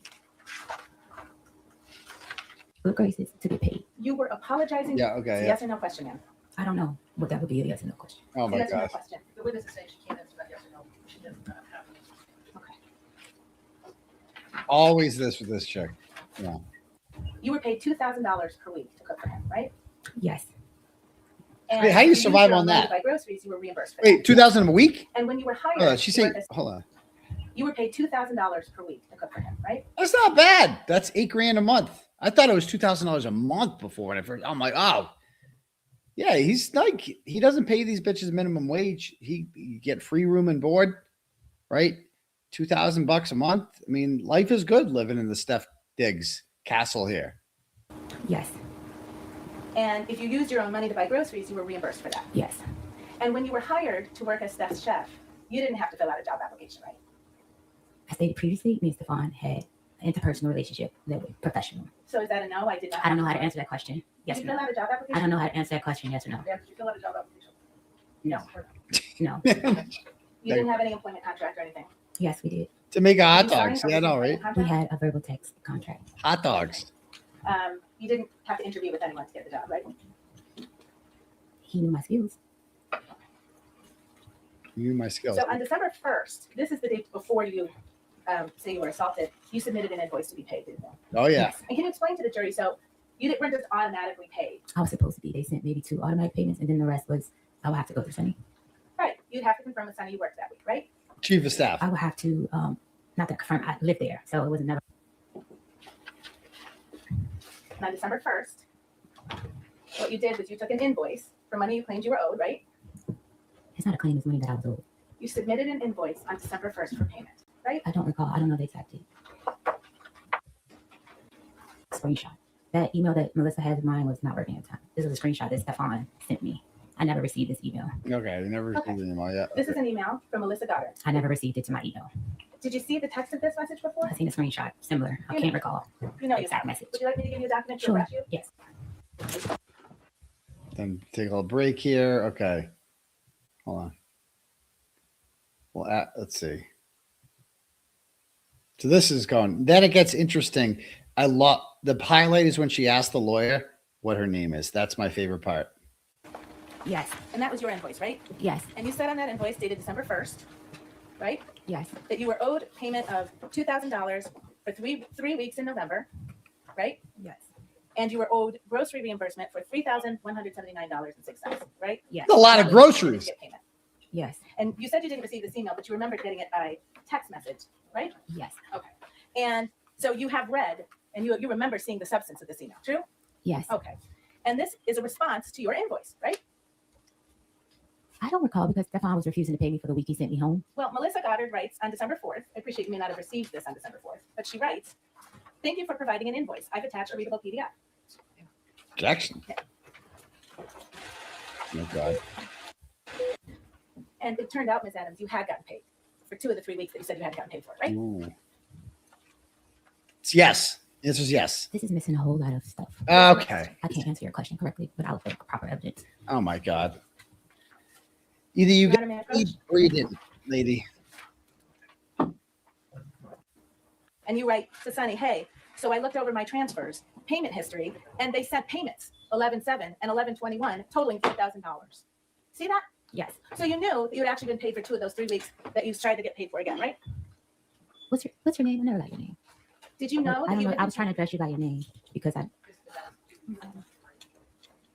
not this. I don't know. I can't answer that question correctly. You knew on December 9th that you had been paid for 2 of the 3 weeks you said you hadn't been paid for, didn't you? I don't understand the question. You just acknowledged you wrote it to Sunny. I was supposed to be paid for the week I was sent home. So I sent the incorrect amount because I didn't know he wasn't paying me for that week. Right. So you sought $6,000 instead of $2,000. That's my calculations was Right. My calculations. And so that last week, that was a week you didn't work, right? because I was sent home. Right. So you weren't in the kitchen cooking. Mr. Diggs sent me home because he had girls at the Ma'am, house. whatever you're going to ask, Your Honor. Yes. I don't understand. Answer to the question, right? Yeah. If it's confusing to you, she will restate it. Counsel, you restate your question. Yes. So you weren't in the kitchen cooking that week, right? No. Okay. If you can turn back to tab D, the page that ends 171, this is a blue bubble. So Contact Melissa about my pay. Okay. So I responded, can she call me or can I call her? And Melissa, just to the record clear, is Melissa Goddard, right? Yes. She's Steph Diggs' bookkeeper. That's what I was told. She's the person who wrote that email, right? Yes. And you never called her, did you? Yes, I did. What did you say in the second? I asked him for the number. I'm sorry. I asked him for Miss Melissa Goddard's number. The number is right on the email. Text message was sent at a later date to me. On December 9th, before was the week you weren't there. And now if you can read this text message. As employers, when I'm asked not to work, I'm still paid because I'm only with them for the season. It was supposed to say them. It said 2 weeks you had already been paid for. 1 week you didn't work, and you told Steph on December 9th, if you don't want to pay that, that's fine. That you needed to submit receipts to justify that level of expense on groceries. That's what I did. Yes. It's a Your lot. testimony here under oath. $3,000. That you submitted receipts justifying $3,179.06 spent on so groceries out of your much. money. It was messed up. Was off. Something was off. Some receipts were the wrong receipt, and we cleared it up. What? That's a lot of groceries. Yes. A lot of hot dogs. You talked about an NDA, a non-disclosure agreement. Melissa asked you to return an NDA, right? No. I'm sorry? No. No? Sonny asked me. Sonny asked me. Okay. You received an email from Melissa Goddard on December 13th, right? Melissa and Sonny, I was having problems with the email, the same email. Yes or no question? Oh my God. Answer the question. Melissa Goddard on December 13th, Yes. and the subject line is NDA payment. Yes. She tells you she's Melissa, Mr. Diggs' bookkeeper, right? Yes. So The you hadn't talked to bookkeeper's her great. before December 13th because she's introducing herself right now. Yeah. Yes. Okay. She says, The please return a bookkeeper completed NDA provided to you by Sonny to this email address, right? Yes. This is required for employment with Mr. Diggs or any of his entities, Yes. right? Yes. Sonny has an NDA, doesn't she? I'm not sure. You don't know? I don't talk to Sonny about her business with Mr. Diggs. It is because she forged the receipts. Dude, that's so much growth. This chick is just scamming. Like this dude, she just scammed. She just saw this millionaire football player who she doesn't. I mean, I've never seen somebody lie like this. Actually, I have. What am I talking about? I see people lie like this routinely. Actually, mostly women, but some men too. It's just some people with the lies, like Jen McCabe. I mean, Brian Albert lied too. But with the McAlberts, it's different. They're kind of had to lie. They're covering up a murder, so like what are they gonna tell the truth? Be like, yeah, it was me. Send me to jail. I get why they would lie, but some of these bitches that lie, it's like she sees opportunity to lie here. She's like, she sees dollar signs with this guy, like unlimited money. This guy's just throwing money around, and I can fuck him. But she thinks she's like above the rest of the hoes because she's like, oh, I'm not in love with him like them other hoes. I'm just using him for the dick and whatever. But you're the worst of the hoes. At least the other hoes were loyal. Sonny he's not, I think we all know he's not fucking Sonny, but Sonny's the one that he feels comfortable with, that like Sonny knows that she's never going to fuck Steph Diggs, and she's cool with that. She just likes her job, and she seems to be good at it too. And she's loyal. He trusts Sonny more than fucking life itself. And everybody needs a Sonny in their corner, but this one thinks she's like special. She thinks she's like different. She thinks she's above the rest of the hoes. But the room and board and the $2,000 a month, that wasn't enough. Then she's got to scam them too. Fake receipts for groceries, $3,100 worth of groceries, all this shit. Like, dude, you're such a piece of shit. And this guy, and he was still kind of nice to her. And the messages, he's like, okay, so let bygones be bygones. He was saying, like, no big deal. Best of luck. Like he could have been a much bigger dick to her if he wanted to, and he wasn't. You had some text messages with Mr. Diggs on December 13th, right after you got that email, didn't you? I don't recall the date. I would like to see. Let's go back to Exhibit 4. It's tab D, page 195.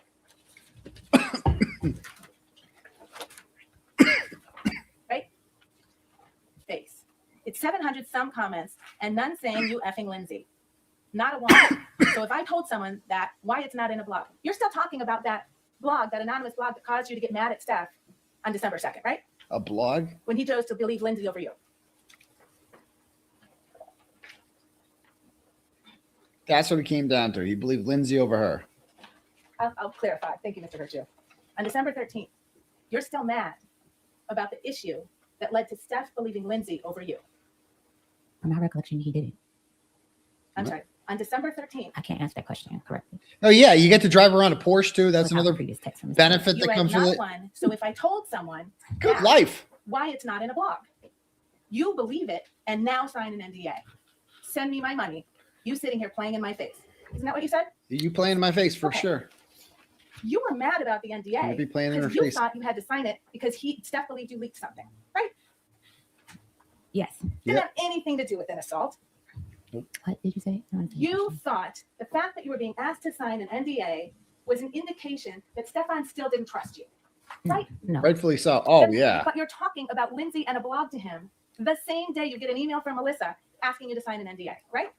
Stefon knew that. I know. Yes so or no I question, can't answer that question without explaining. If I told someone that why it's not in a blog, you believe it and now sign an NDA. Those are your words, right? It was now signed after you assault me. I had Did she information really? on you. You didn't And you say think I was leaving. Ma'am, it's not responsive. You didn't say anything about an assault when you talked about an NDA, did you? It does not change the fact that I was assaulted. You talked about Lindsay and a blog and he It believed does not Lindsay. change the fact I was assaulted. The first time you connected an NDA with an assault was when you went in to talk to Officer Ellis on December 16th to make a police report, right? Yes, because I noticed the behavior.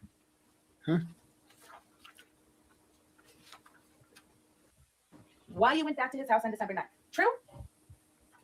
I don't understand the question. Can you repeat it? All of those things that you said to Officer Ellis on December 16th were not true.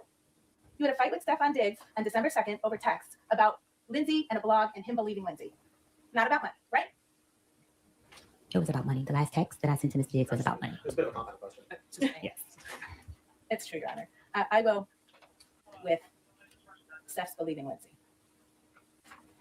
And if you could turn to page not to pay you, they said you owed money. You knew that, right? You owed money. No. You knew that Melissa calculated the receipts that you submitted and determined that you had been overpaid. Oh, overpaid. They said you owed money, said Steph to you on December 13th. Here go that bread you was supposedly owed, I guess. That's what he said to you, right? Yes. And he Apple paid you $2,000, didn't he? Yes. And then he left another $2,000 on the stair railing in his home for you. And that was for the week that I was there. That was for the week of December 9th when you worked, right? And he asked you 3 times in your text message, what else do I owe you?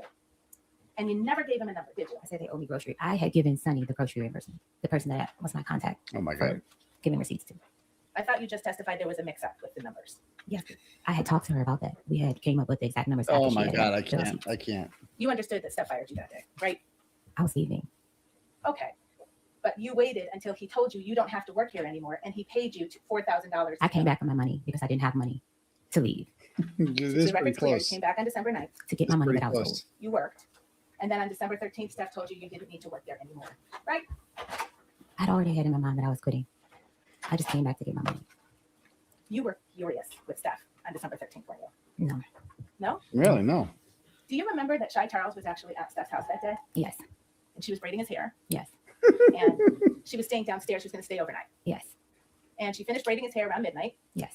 And then you came down from your room to talk to Shy. I just can't believe this guy's lifestyle. He just has women. He flies women in from Brooklyn to braid his hair for fucking 5 hours. Just a day in his life must be wild. Yes. And you did that because she was your friend. My coworker. We were cool. And she's the person you spent that week in New York with. December 2nd, the day you were supposedly assaulted, until December 9th, when you came back to the Dedham house, right? And you sat with Shy and you talked to her until 3 in the morning, didn't you? Yes. You told her you were finished with Steph Diggs, didn't you? I told her in the middle of the week I was coming back to get my money, and I was trying not to be there when she came to braid his hair.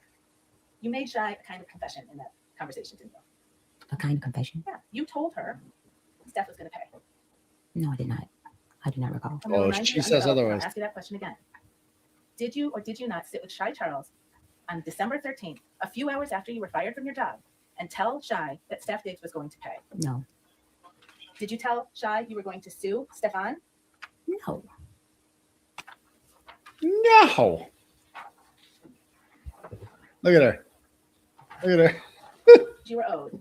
You stayed in the house for 2 more days, right? I had to get a plane ticket and I had to find somewhere to stay. Okay. And then when you left his house, you went to the Dedham police station. No. That's You crazy. went to the Dedham police station on December 16th. I left his house on the 15th. You testified, and on your direct examination, you left on the 16th. I left Stefon's house on the 15th. I went to the Dedham police station on the 16th. Okay. And you told them he'd assaulted you 14 days before. On December the 2nd. And you had to pick a day that was long enough ago that it would explain why you didn't have any injuries, right? Oh, I'll ask a different question. It's missing a lot of detail. Would you agree? Yes, I was afraid to tell the relationship between me and Stefon Diggs. It's missing more Yeah, than that, we heard that. right? In your opinion, it is. Okay. It's missing more of the text that was shared in the morning. Okay. It would expose a lot of things, and I still was trying to protect him and myself. You actually recanted your own statements, didn't you? No.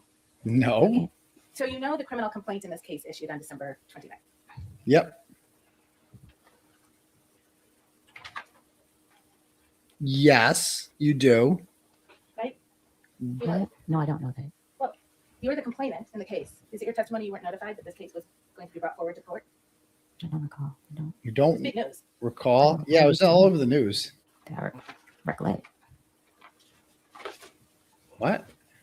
You didn't You know? reached out to Steph's girlfriend at the time after this complaint. Oh, his girlfriend. was made public, right? Because in the police report, I had not listened to the voice note. I just read the voice note. I was afraid she knew. I was afraid. Ma'am, it's a yes or no question. I can't answer that question. After this complaint became public on December 29th, you reached out to Steph's girlfriend, didn't you? I can't recall the date, but yes. Yeah, go, Jen. No, actually, recessing for the day. Wait, did I miss the part where she says, I missed the best part? The part I wanted to see about, hold on. I got to find it. The clip where he says that, what's your name? That was my favorite part. Hold on. Hold on.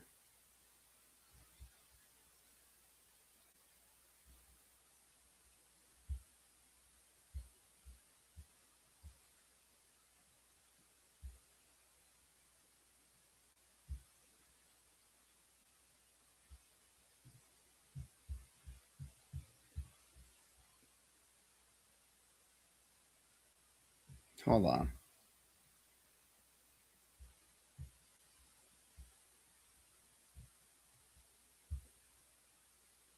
Is this it?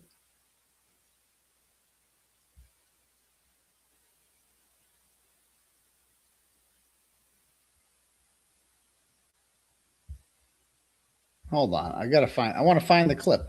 If anyone has that clip, send it to me, will you? Where she says, oh, no, I found it. Here it is. Here it is. I found it. I don't know. I must have missed a timestamp on that one. Here it is. Right?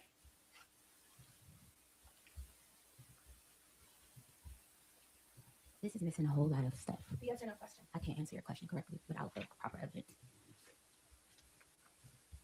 Your Honor, may I approach?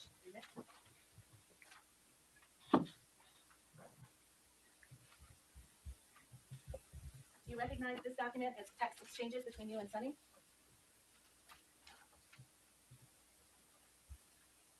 Yep. She realizes it's bad. Yep. Yes. Dated December 9, 2025? Yes. And you're the person in the bubbles on the left? Yes. And Shows you that. write to Sunny, hey, so I looked over my transfers, payment history, and they sent payments, 11/7 and 11/21, totaling $4,000. See that? Yes. So you knew that you had actually been paid for 2 of those 3 weeks that you tried to get paid for again, right? What's your name? There it is. Did you know? I don't know. I was trying to address you by your name because I. What's your name? I'll tell you the thing. What's your name is what you say when you're like, you're just caught and you don't know what to say. You're just like, yeah, what's your name? So, well, yeah, actually I was paid. I mean, how did she think this wasn't going to catch up to her? I don't know. I can't answer that question correctly. You knew on December 9th. Anyway, let's go to day 2 real quick. We'll bang through day 2 as quickly as possible here. By the way, if you want your Turtle Chats read, click the link at the top for Turtle Chat or cash at me $1 Uncle Turtle Boy.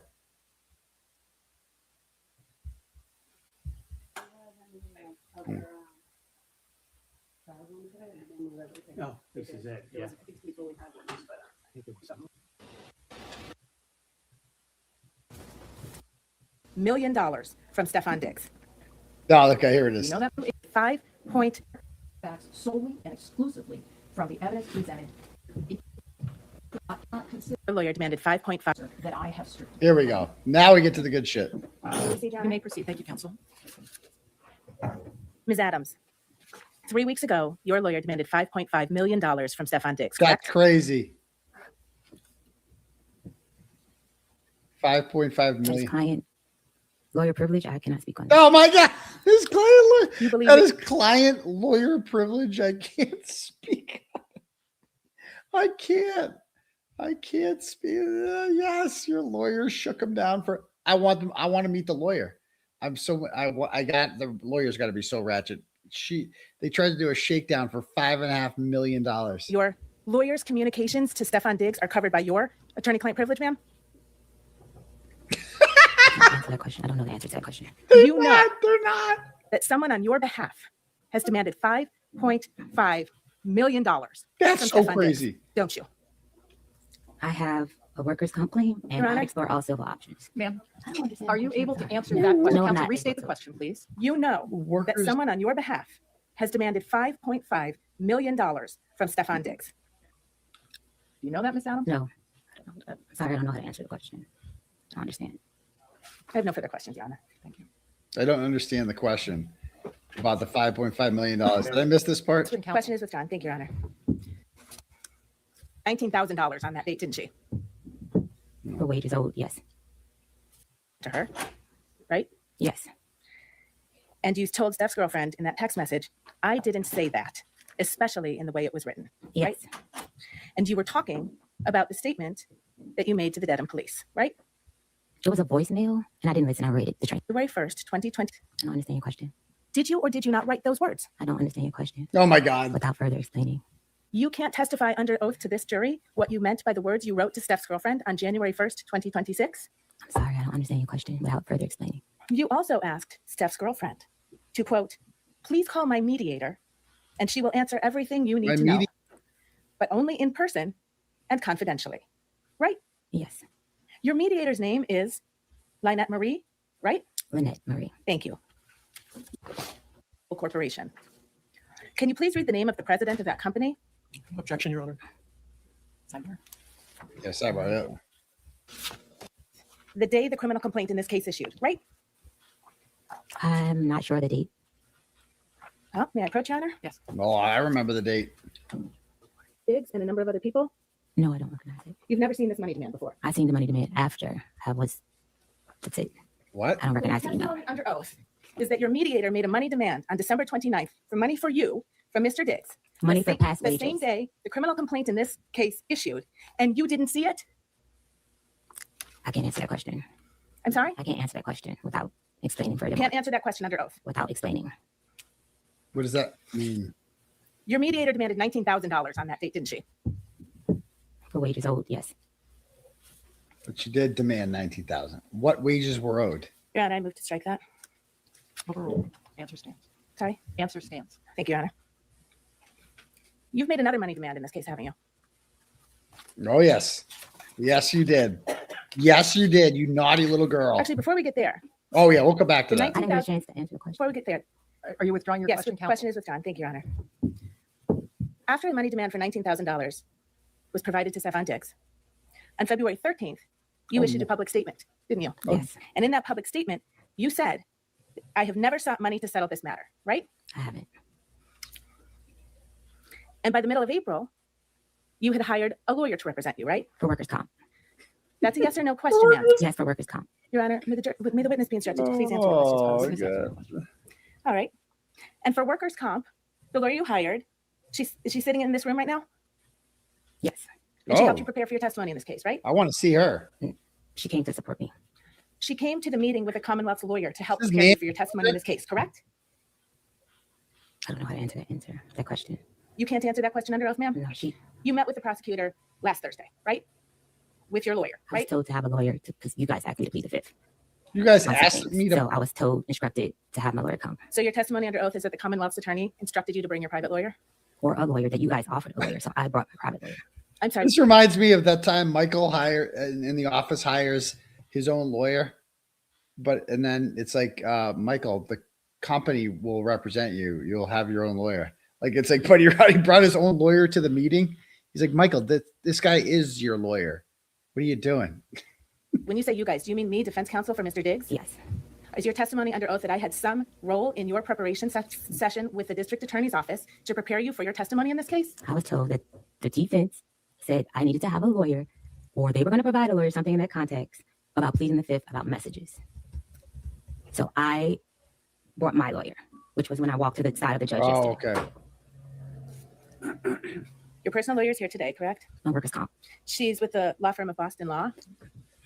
That's a law firm here in Dorchester, Massachusetts. Ma'am, I think that was like, I apologize, but you do need to keep your voice up. I don't know if you can. Okay. Yes. Thank you. Tell the jury how much I think you described her as a workers' comp lawyer. I got her because I was injured on the job and I needed to file a workers' comp case. Stefon Diggs did not have proper workers' and comp insurance. Oh my God. The final portion of that answer will be stricken and you will disregard it. Ms. Adams, if you could just listen to the question. Oh God. And if you need it rephrased, counsel will certainly rephrase it. Okay. Thank you, Honor. 3 weeks ago, your lawyer demanded $5.5 million from Hold Mr. on. Diggs, didn't he? Before we even do that, this is the scene I'm talking about from The Office. If you guys seen it before, this is how I envision it going with her. This is her and her lawyer. Can we get this on a big? Okay. Hello, Jan, Mr. O'Malley. This is my lawyer, James P. Albini. I believe you may recognize his face from the billboards. He specializes in free speech issues. And motorcycle head injuries, workers' comp, and diet pill lawsuits. This guy does it all. Not my sense of humor. Okay. Hello. Oh no, they Jan, don't. Mr. O'Malley. They don't show the same. They don't show the whole thing. Okay, hold on. Michael's lawyer from The Office. Or was this the one? So you are the lawyer, Mr. O'Malley. I know a lot of lawyer jokes. I love lawyer jokes. Well, it's probably because you don't get them. Oh, When I said before that I was king of forwards, you got to understand that I don't come up with this, and apparently I can't say anything. Well, that's true in a way. You can't say anything. Where's the line? Where's the line, Jan? Do you need to see the video again, Michael? No, I've seen the video. You talked the whole time. No, I didn't. Oh wait. Is this copyright? Are we gonna get copyright on this one? I don't even fucking know. Some people are warning me about this. We're gonna get copyright on this one. Okay. Anyway, that's how I envision it. You're gonna get a copyright. It's on YouTube. Oh, whatever. Okay. Am I gonna get the whole monetization was fun? Fucking, did I just screw up the whole show? God damn it. I'm so used to being the bad one. Anyway, everyone's like copyright. Oopsie. It's on YouTube, so I figured I could use it. Anyway, back to this hoe. Mr. Diggs offered me $100,000 to recant my statement. That is the Your Honor, only. maybe be certified, please. Yes, move this right. Your last part of the witness's answer is stricken. The last part of the witness's response will be stricken as non-responsive. You will disregard it and you will not consider it during your All right. You were Assault, Here's this guy. Okay. assault and battery, and strangulation and/or suffocation. No further questions. Hold on.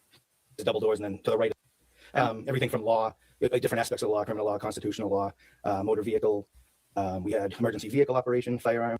Out on duty, patrol. What were you doing? From out, may I use the restroom, or I'd like to make a report, anything. Yeah, anytime someone comes in, we greet them.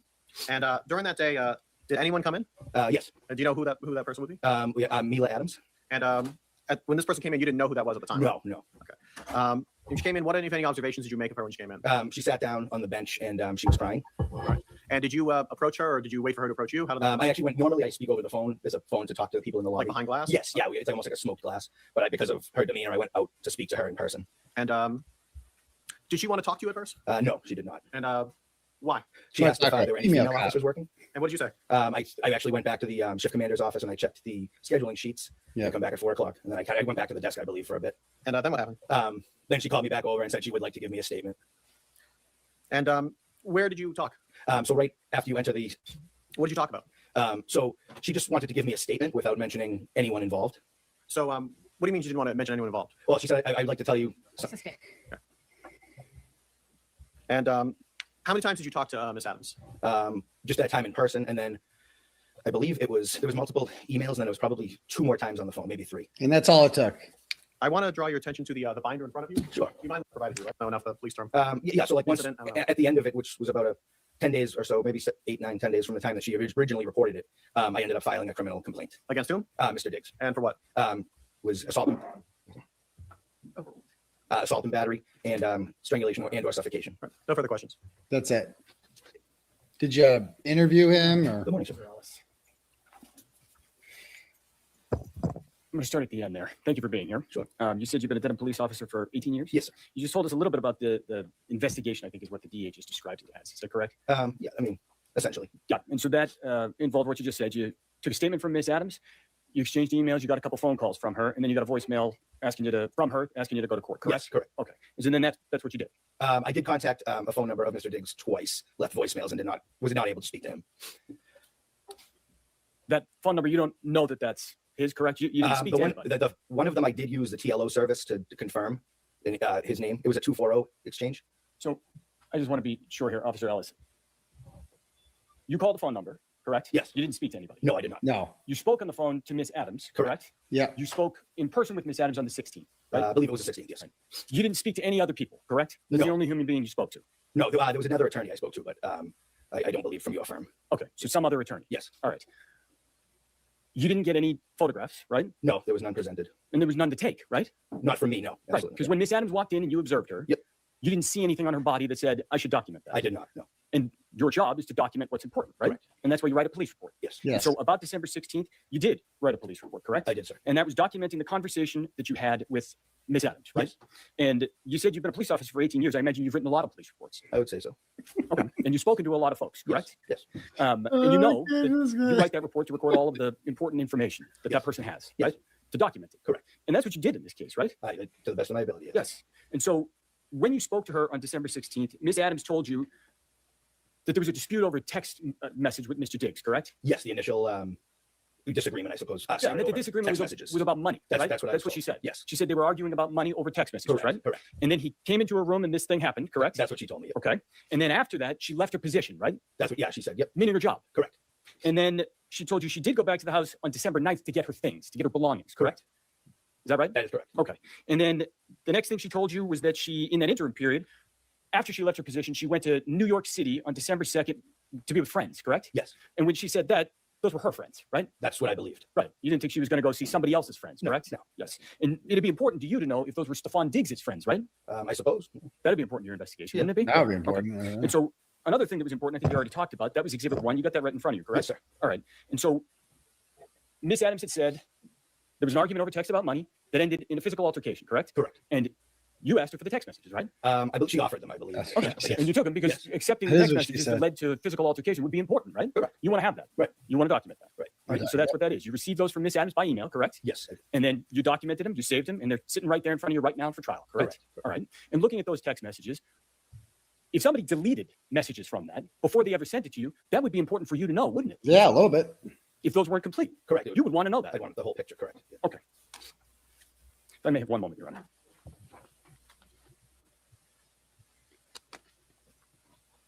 No, I didn't see any marks on her. That's it. So that guy did nothing. That guy just like this is the exact same situation I dealt with the Dedham police. Somebody just goes in there, makes some claims, no research done, no need to talk to the guy, no need to hear his side of the story. At least with Steph Diggs, they tried to reach out to him, I guess. She has no evidence of anything, like nothing. He's just like, yeah, sure. We'll charge a member of the New England Patriots with. I mean, who's running the PR at the Dedham Police Department? Who thought this would be a good idea? You know, like, is this chick legit? Like, does she have anything? So anyway, there's Sunny. 4 bedrooms. Sunny's and then awesome. there's a stairs. Yeah. She's great. We love Sunny. She's awesome at her job. Mr. Diggs going. You said Mila was there. And then, is a wellness and hydration okay. service. It's a She gives them massages. Okay. She gives them massages. does she have a contract? How do we pay her? Oh no, this is the bookkeeper. Does she have a W-9? This is the Does she bookkeeper. have an NDA? Mistake, or was it her mistake? So I wanted to make sure that we had paid her correctly. All right. And what did you learn from conducting your audit? That she had submitted receipts multiple times over the course of 6 months, the same receipt. That she had submitted reimbursements for packages sent that were paid by our Federal Express account. Not for good. reimbursement. Not good. That we had overpaid her. And were you able to quantify the amount of money that she had been overpaid based on your audit? Yes. And how much money was that? I think the total was $2,500 and change at that time. You're overpaid her. With an additional $744 that maybe was No within an amount I couldn't massages, substantiate no because there massages. wasn't a date on it. So that was more in a gray area. Did you ask Ms. Adams for more information about the money that she was seeking? Yes. How did you do that? I contacted Sunny and asked for her email. I gave my phone number, even my personal phone number, so that she could reach me, because sometimes they're in different times. You conducted. Yes, he called me. We spoke about it on December 5th. All right. And what was his reaction? He's like, give me a report. Yeah. And he wanted to make sure that she was paid. And I told him I would give him a report, and he was fine. In the course of conducting your audit, or actually strike that. When the invoice didn't match what I had. The invoice I'm didn't buttoning match. things up. It's the end of fourth quarter. We're closing out the end of the year, so I wanted to make sure we had everything. So, I was going through everybody's paperwork. But yes, it was about the beginning of December I realized we don't have our paperwork. All right. And did you do anything about that? Yeah, I had asked Sunny to, I mentioned to Steph that I think we should get one. He said to coordinate with Sunny, which I did on December 4th for it. Do you remember the date on which you emailed Mila for it? Sorry, Ms. December Adams? 8th. December 8th. Did you follow up again with Ms. Adams, if you can recall? I did not, because Steph said not to worry about it. Okay. See, Steph's like not bad at all. He's like, don't worry about it. A couple grand, whatever. Oh, here we go. And there's Shy. Very beautiful. I own a hair salon and I braid hair, natural hair. And where do you live? I live in Brooklyn. When I met her. And so when did you meet me last? Got her own So we shop. went to Jersey. I have a house in Jersey City, so we went to Jersey City. Oh, Jersey. September. So.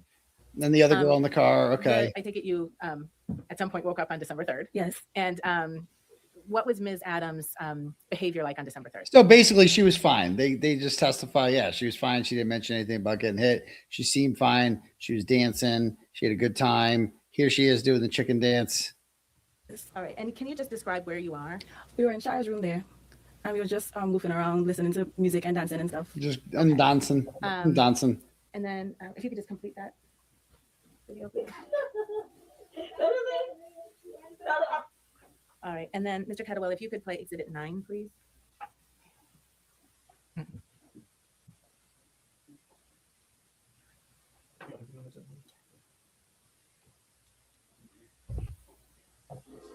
And can you just hit pause for a second? Thank you. Look at her. Is this the other video that you took of Ms. Adams? Yes, it is. And that was on that trip in New York? Yes, it is. Between December. Yeah. I mean, that's a big ass. I'll give her that. She has a big fucking ass. Anyway, let's just jump to closing statements, because I have never seen a surrender speech quite like the prosecutor had in this case. Ready? Here he is. Let's look at him. Ready? Okay, here we go. And the world that Stefon Diggs is not guilty of this incident that never. It's been a little while since last time I talked to Oh, here, look at this. Here he comes. Okay. Okay, the suit that's too big. Good afternoon. No, well, look at this. Look at this. What's with this? What's with that move? He's just going like he's just. Oh, the presentation between the two lawyers, like her lawyer or his lawyer is like sharp, good looking, well dressed, whatever. This fat fuck with he's bald, he's got a big fucking beard, looks like Zangief from Street Fighter, like a fat version of him, and he's just like, I don't give a fuck. I'm just, time to make the donuts, as they used to say. I feel like it's been a little while since last time I talked to you guys directly. Yeah, oh yeah. We really missed you. We really missed you, pal. Was Miss Adams a perfect witness? No. No, she's She was horrible. Argumentative, avoided. She sucked. Difficult. She was horrible. But does that mean you should throw away everything she says? She said no. No. I think it'd be easy for you guys to do that, but And by the way, every one of we didn't listen to them all, but every one of the prosecution defense witnesses, he attempts to cross-examine them, and he asks them like one question, and it just backfires, just doesn't go, and he just quits. He quit like every fucking time. Like he didn't even try. He's just like, whatever. Like, this is so unethical. There's just like a person's liberty is on the line, and they're just like, yeah, fuck it, whatever. You're probably not going to convict them. Like, that's basically what he said. You're probably not going to convict, but maybe you will. Maybe you will. And that'd be great if you guys did that, because I don't really believe this. I'm just going to work and just doing my fucking job, right? It's just like, oh God. that's not your job. No, okay. You guys are the jury. It's your job, your sacred duty. Sacred. To comb over every bit of evidence you heard, to consider it, to give it the attention it deserves. The attention, the scrutiny, the weight it deserves. You don't have to like Miss Adams. You don't have to like the way she testified today and yesterday. No one but you do liked- have to give her and her testimony the attention it deserves. You had two You heard from witnesses. her about what happened in that room on December 2nd. said she said he entered the room, slapped her, put her in a headlock. Yeah, we know what she. I suggest if you remember how she was testifying, I think the way she was testifying to that lends some to her credibility. She was taking her time. She was looking. She was trying to remember things. As my defense counsel predicted, one of the things I'm going to say is that Miss Adams was the only witness you heard from about what happened in that room. You Yeah. know, defense's witnesses who said what happened afterwards. But if you remember Miss Adams' testimony, she said that was after she had an opportunity to kind of put herself together. She said she cried, she changed her clothing, she kind of started packing. The question you may be having is, why would she act that way? Why was she going out and smiling? Well, I'd suggest to you that all the people she was around are people that have known Mr. Diggs much longer than they've known her. I suggest you even consider the relationship she had with Mr. Diggs. He was what? Sometimes lover, Oh my boss, God. Oh my landlord. God. Oh He was God. a athlete, a celebrity. What does this have? Financially powerful. What? Surrounded by people that were all on his payroll that liked him. That when you put that all in consideration, her behavior does make sense in that it was her way of continuing on past that. And she told you that they had a complicated relationship. She said they argued all the time. So Oh yeah. that might also make sense as to why she texted him afterwards saying, trying to make. It's like I've never heard someone less confident in their case. Like, yeah, that might make sense. So yeah, I mean, it might. Yeah, I totally get. I totally get why it sounds fucking made up. Totally get that. She's dancing and having a good time and all this stuff, but like, she could have been coping. You know, maybe. Maybe this guy doesn't even believe his own case. He's just like, yeah, it's like, yeah, it could be. Yeah, maybe it is. Is he guilty?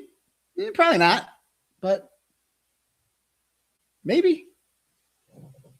It's just like, that's his closing. Make amends or trying to figure things out. Why she gave the birthday present afterwards. In this case, you heard lawyer you don't want to know. Four kind of things, right?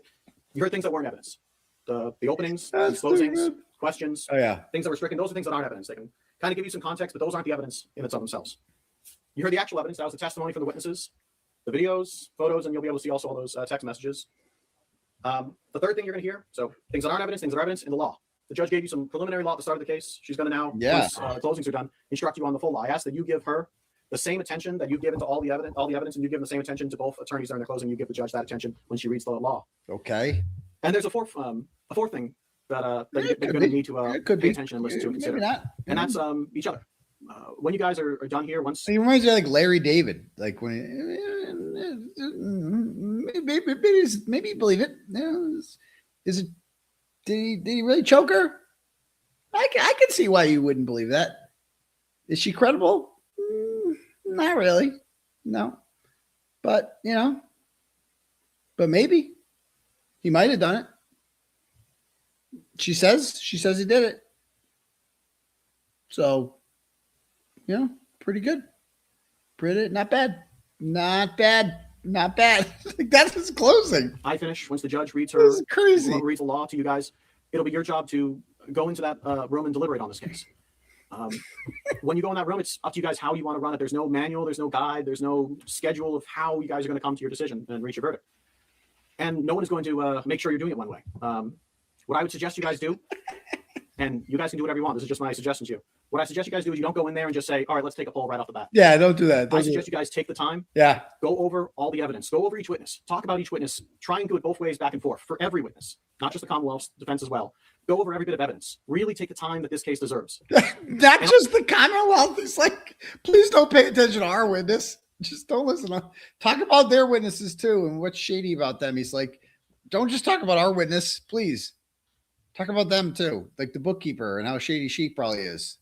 Also listen to each other. I suggest as much as you can. Make sure if there's someone that's not saying anything, make sure you get to hear from them as well. As I said at the start of this case, that every bit of evidence is important, and that's true.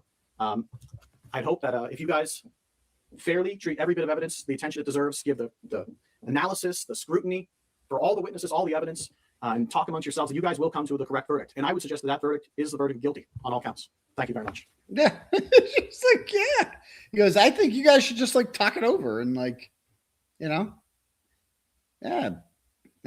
probably did it, right? Like maybe if you guys just like talk it over, you'll realize that this guy does not give a fuck.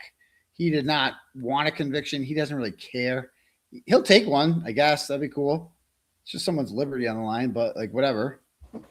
And then that's it. Okay. Anyway. Number 25.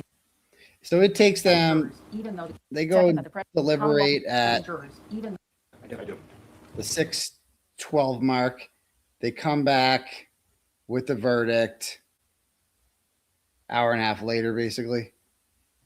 What is your verdict? Guilty or not guilty? Not guilty. Not guilty. Madam Forelady, members of the jury, hearken to your verdict as the court has recorded it. Upon your oath, you say that the defendant is not guilty of the count of strangulation or suffocation and not guilty of the Look at count those of braids. assault and battery. So say you, Madam Forelady? Yeah. So say all members of the jury? Yes. All right, thank you. I mean, if he was convicted, I don't know what would happen to him. Like, it's not like he would be taken into custody or anything like that, or some stupid shit like this. But like, you don't want a conviction. Like, having a clean record's a good thing. You don't want to be like, oh, I got a conviction for domestic assault. Well, that's not good. And he's trying to he's still a free agent. He's got no team offering any money. I don't know what I can't believe he bought a mansion. Like, bro, you knew you weren't going to be here that long. It's not like he's like, I'm going to be a patriot for the next 5 years. He knew this was a rent-a-hoe thing. Like, he knew that. I can't believe he bought a mansion. I thought he would rent like a nice apartment, granted, like a fucking, a high-end apartment and bought wherever.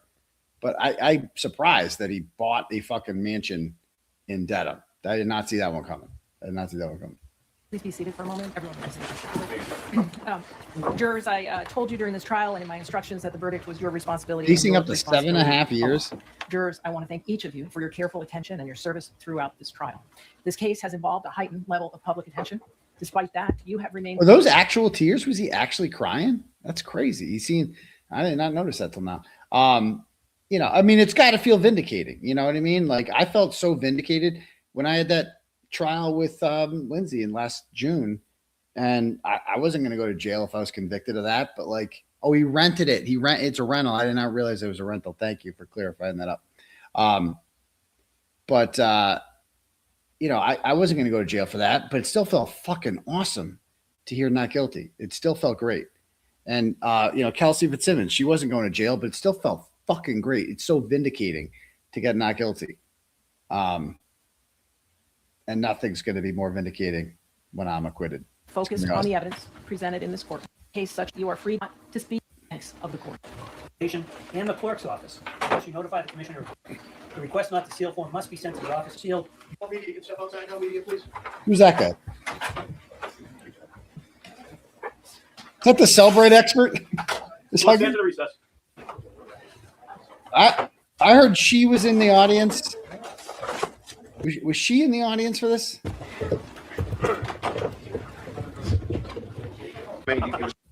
Hold on. Not such charge upon your. Anyway. All right, cool. All right, so that was fun. That was a nice little entertainment we had a couple days there, 2 days worth of entertainment. It's nice to see. But hey, I feel you, Steph. Me and you, kindred brothers in that. Being fucked. I mean, how many L's can Michael Morrissey take? This is so embarrassing. Just how many? Penny McGee, Karen Reed, me. I mean, you go down, there's a whole lot of them. I've had them. That was twice that's happened to me in this. It's like, do they convict anyone besides Brian Walsh? And he was easy. Motherfucker Googled like how to chop up a body. Like, okay, that was a hard one. Real talent. It took a lot of talent to convict that guy. Yeah, real. So, all right, let me read some turtle chats and we'll call it a night. All right, we got Susan Mick. Sends $10. Goes, you wrote about a Brian Murphy 10 years ago when he wouldn't allow a grieving mother to carry a banner in the parade. Is that the same guy? Don't tell me that's the same fucking guy. Don't tell the Justice for Noah thing. Don't even tell me it's the same fucking guy. That's crazy if that's true. Thank you. Block Buttons Unite sends $10. Goes, J7 talks out again. I just read the turtle chats here. J7 talks out both sides of her yapper and needs to just move the fuck on from this Baker simp parade already. Brush your teeth. I don't know anything about the Baker thing, but I love J7's a big supporter of mine. So I appreciate that. Very much so. Very much so. And I love the Baker too. So you can do both. So thank you. Melanie 20th Century Fox sends $10. Goes, so happy to hear you hired Pyle. I work for an attorney on the Cape and he kicked our ass representing a defendant with an anti-slap motion, which will be coming in our case. I would definitely see that happening. That was over 12 years ago, so I'm sure he's even better now. His arguments were not disingenuous, and I remember appreciating that at the time, even though he was the opposing attorney. Yay, us. Where do you see this guy? This guy is so smart. He's different. You know, like Bradel's a criminal defense attorney. He's really good at cross-examination and, you know, catching you in lies. This guy is a very articulate, like matter-of-fact kind of guy. That's the vibe I got from him. You're going to like him. You're going to like him. I mean, the civil attorneys are different from criminal defense ones. They just are. So thank you. Social Intercourse sends $25. It says, is there a reason you've held back on commenting on Tully's resigning? Totally respect his legal strategy behind it. I just expected a lot more gloating due to who you are as a person, in a good way, of course. Free the turtle and fuck the McAlpin cuts. I mean, there's just not much to say. It's shady. It's weird. He could have gotten a bigger pension if he waited a couple of years, but you know how I feel about Brian Tully. Not a fan. Scariest one of all these motherfuckers. Piece of shit. So thank you. Lockup Groomer sends $25. Goes, Woburn police turned a blind eye to the adults who groom minor children. Never enough evidence to arrest and prosecute. 2021, Lauren DePerna, formerly known as Lauren Burgess, had her daycare abruptly closed by DCF due to her inappropriate relationship with her underage neighbor. We parents had to scramble to find a new daycare. Years later, to find out the reasoning why the abrupt closure. Yet she coaches cheer in Burlington. A turtle chat was sent in the other night, and you questioned if it's true. I can confirm it. Brian Murphy is another one who got away with grooming Woburn children. Justice for Joey and all the children who have had to go through such a horrible... Is this like the Canton of the North Shore, Woburn? Do I need to jump knee deep into that Middlesex County area? I don't know. Sounds shady. So thank you. I appreciate the turtle chat. Lock up groomers. Okay. Anybody else here? Let's see. Any cash apps here?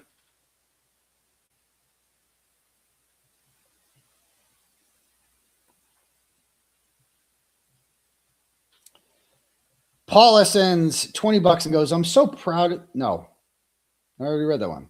That she's proud of the sheets. Oh, thank you for the sheets. Okay, good. We're good with that. Any do we have any whatchamacallits here? Membership stuff here. Okay. We have member stuff.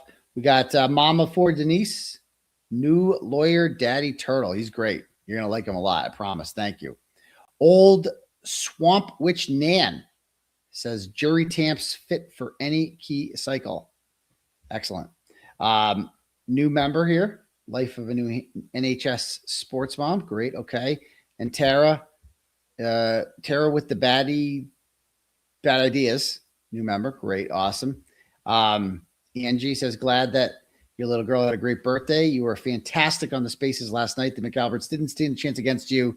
And KR. I'll play some of that spaces during the Bus Stop Live tomorrow. How about that? Although, actually, I'm not, because I have to go and get my car fixed tomorrow because I got hit by that chick in Foxborough, and finally it's getting paid for. So going to get that fixed tomorrow. So I'll be driving, but we'll play it eventually. It'll be great. It's not going anywhere. There'll be lots of good content, lots of good spaces, lots of good rants coming forward. So, all right, guys. Anyway, just remember to vote for Adam Deitch. He's the hope. He's the hope. And anyone supporting anyone not named Adam Deitch is working for the Norfolk County District Attorney's Office. They're trying to help them out. So daily reminder that Juna Perkins should drop out of the race, as should all these other losers, and that Adam Deitch should go head-to-head with Greg Connor, win, and fix Norfolk County. That's what everybody who wants justice should want, right? And that's it. All right. So anyway, guys, I'm out of here. You guys have a wonderful evening. And don't forget to brush your teeth. All right. Peace to your bum grease. Outie. Top down, riding down Main, it's a clear night. Screens glowing blue, got the facts in my headlights. Commonwealth tripping, but the truth stay calm. Morrissey and Lally, I'ma read them like Psalms. KP throwing shade from a broke down porch, but the files in my lap like a flame to a torch. I don't raise my voice, I just let the game speak. Steady with the grind while the crooked run weak. We just riding slow, gliding, paper stacking in the breeze. Turn the system up, let the whole town see. No mask on my face, no fear in my lane. I'ma shine that light on the ones bringing shame. From the courtrooms down to the city blocks. They can't hide from the truth, cause the truth don't stop. We just ride a slow grind. Midnight oil burning, pen hit the pad slow. Every word cut clean like the rims on the 6-4. From Boston to Brockton, the whispers all hum. Turtle boys riding in the reckoning gon' come. Lally in the back room, Morrissey on the phone. Trying to twist the narrative, but they can't postpone. I'm just sipping on the facts while the city play pretend. True, got no curfew, I'ma run it to the end. See, this ain't about fame, this about that long game. You can duck, you can weave, but the truth still call your name. We just riding slow, gliding, paper stacking in the breeze. Turn the system up, let the whole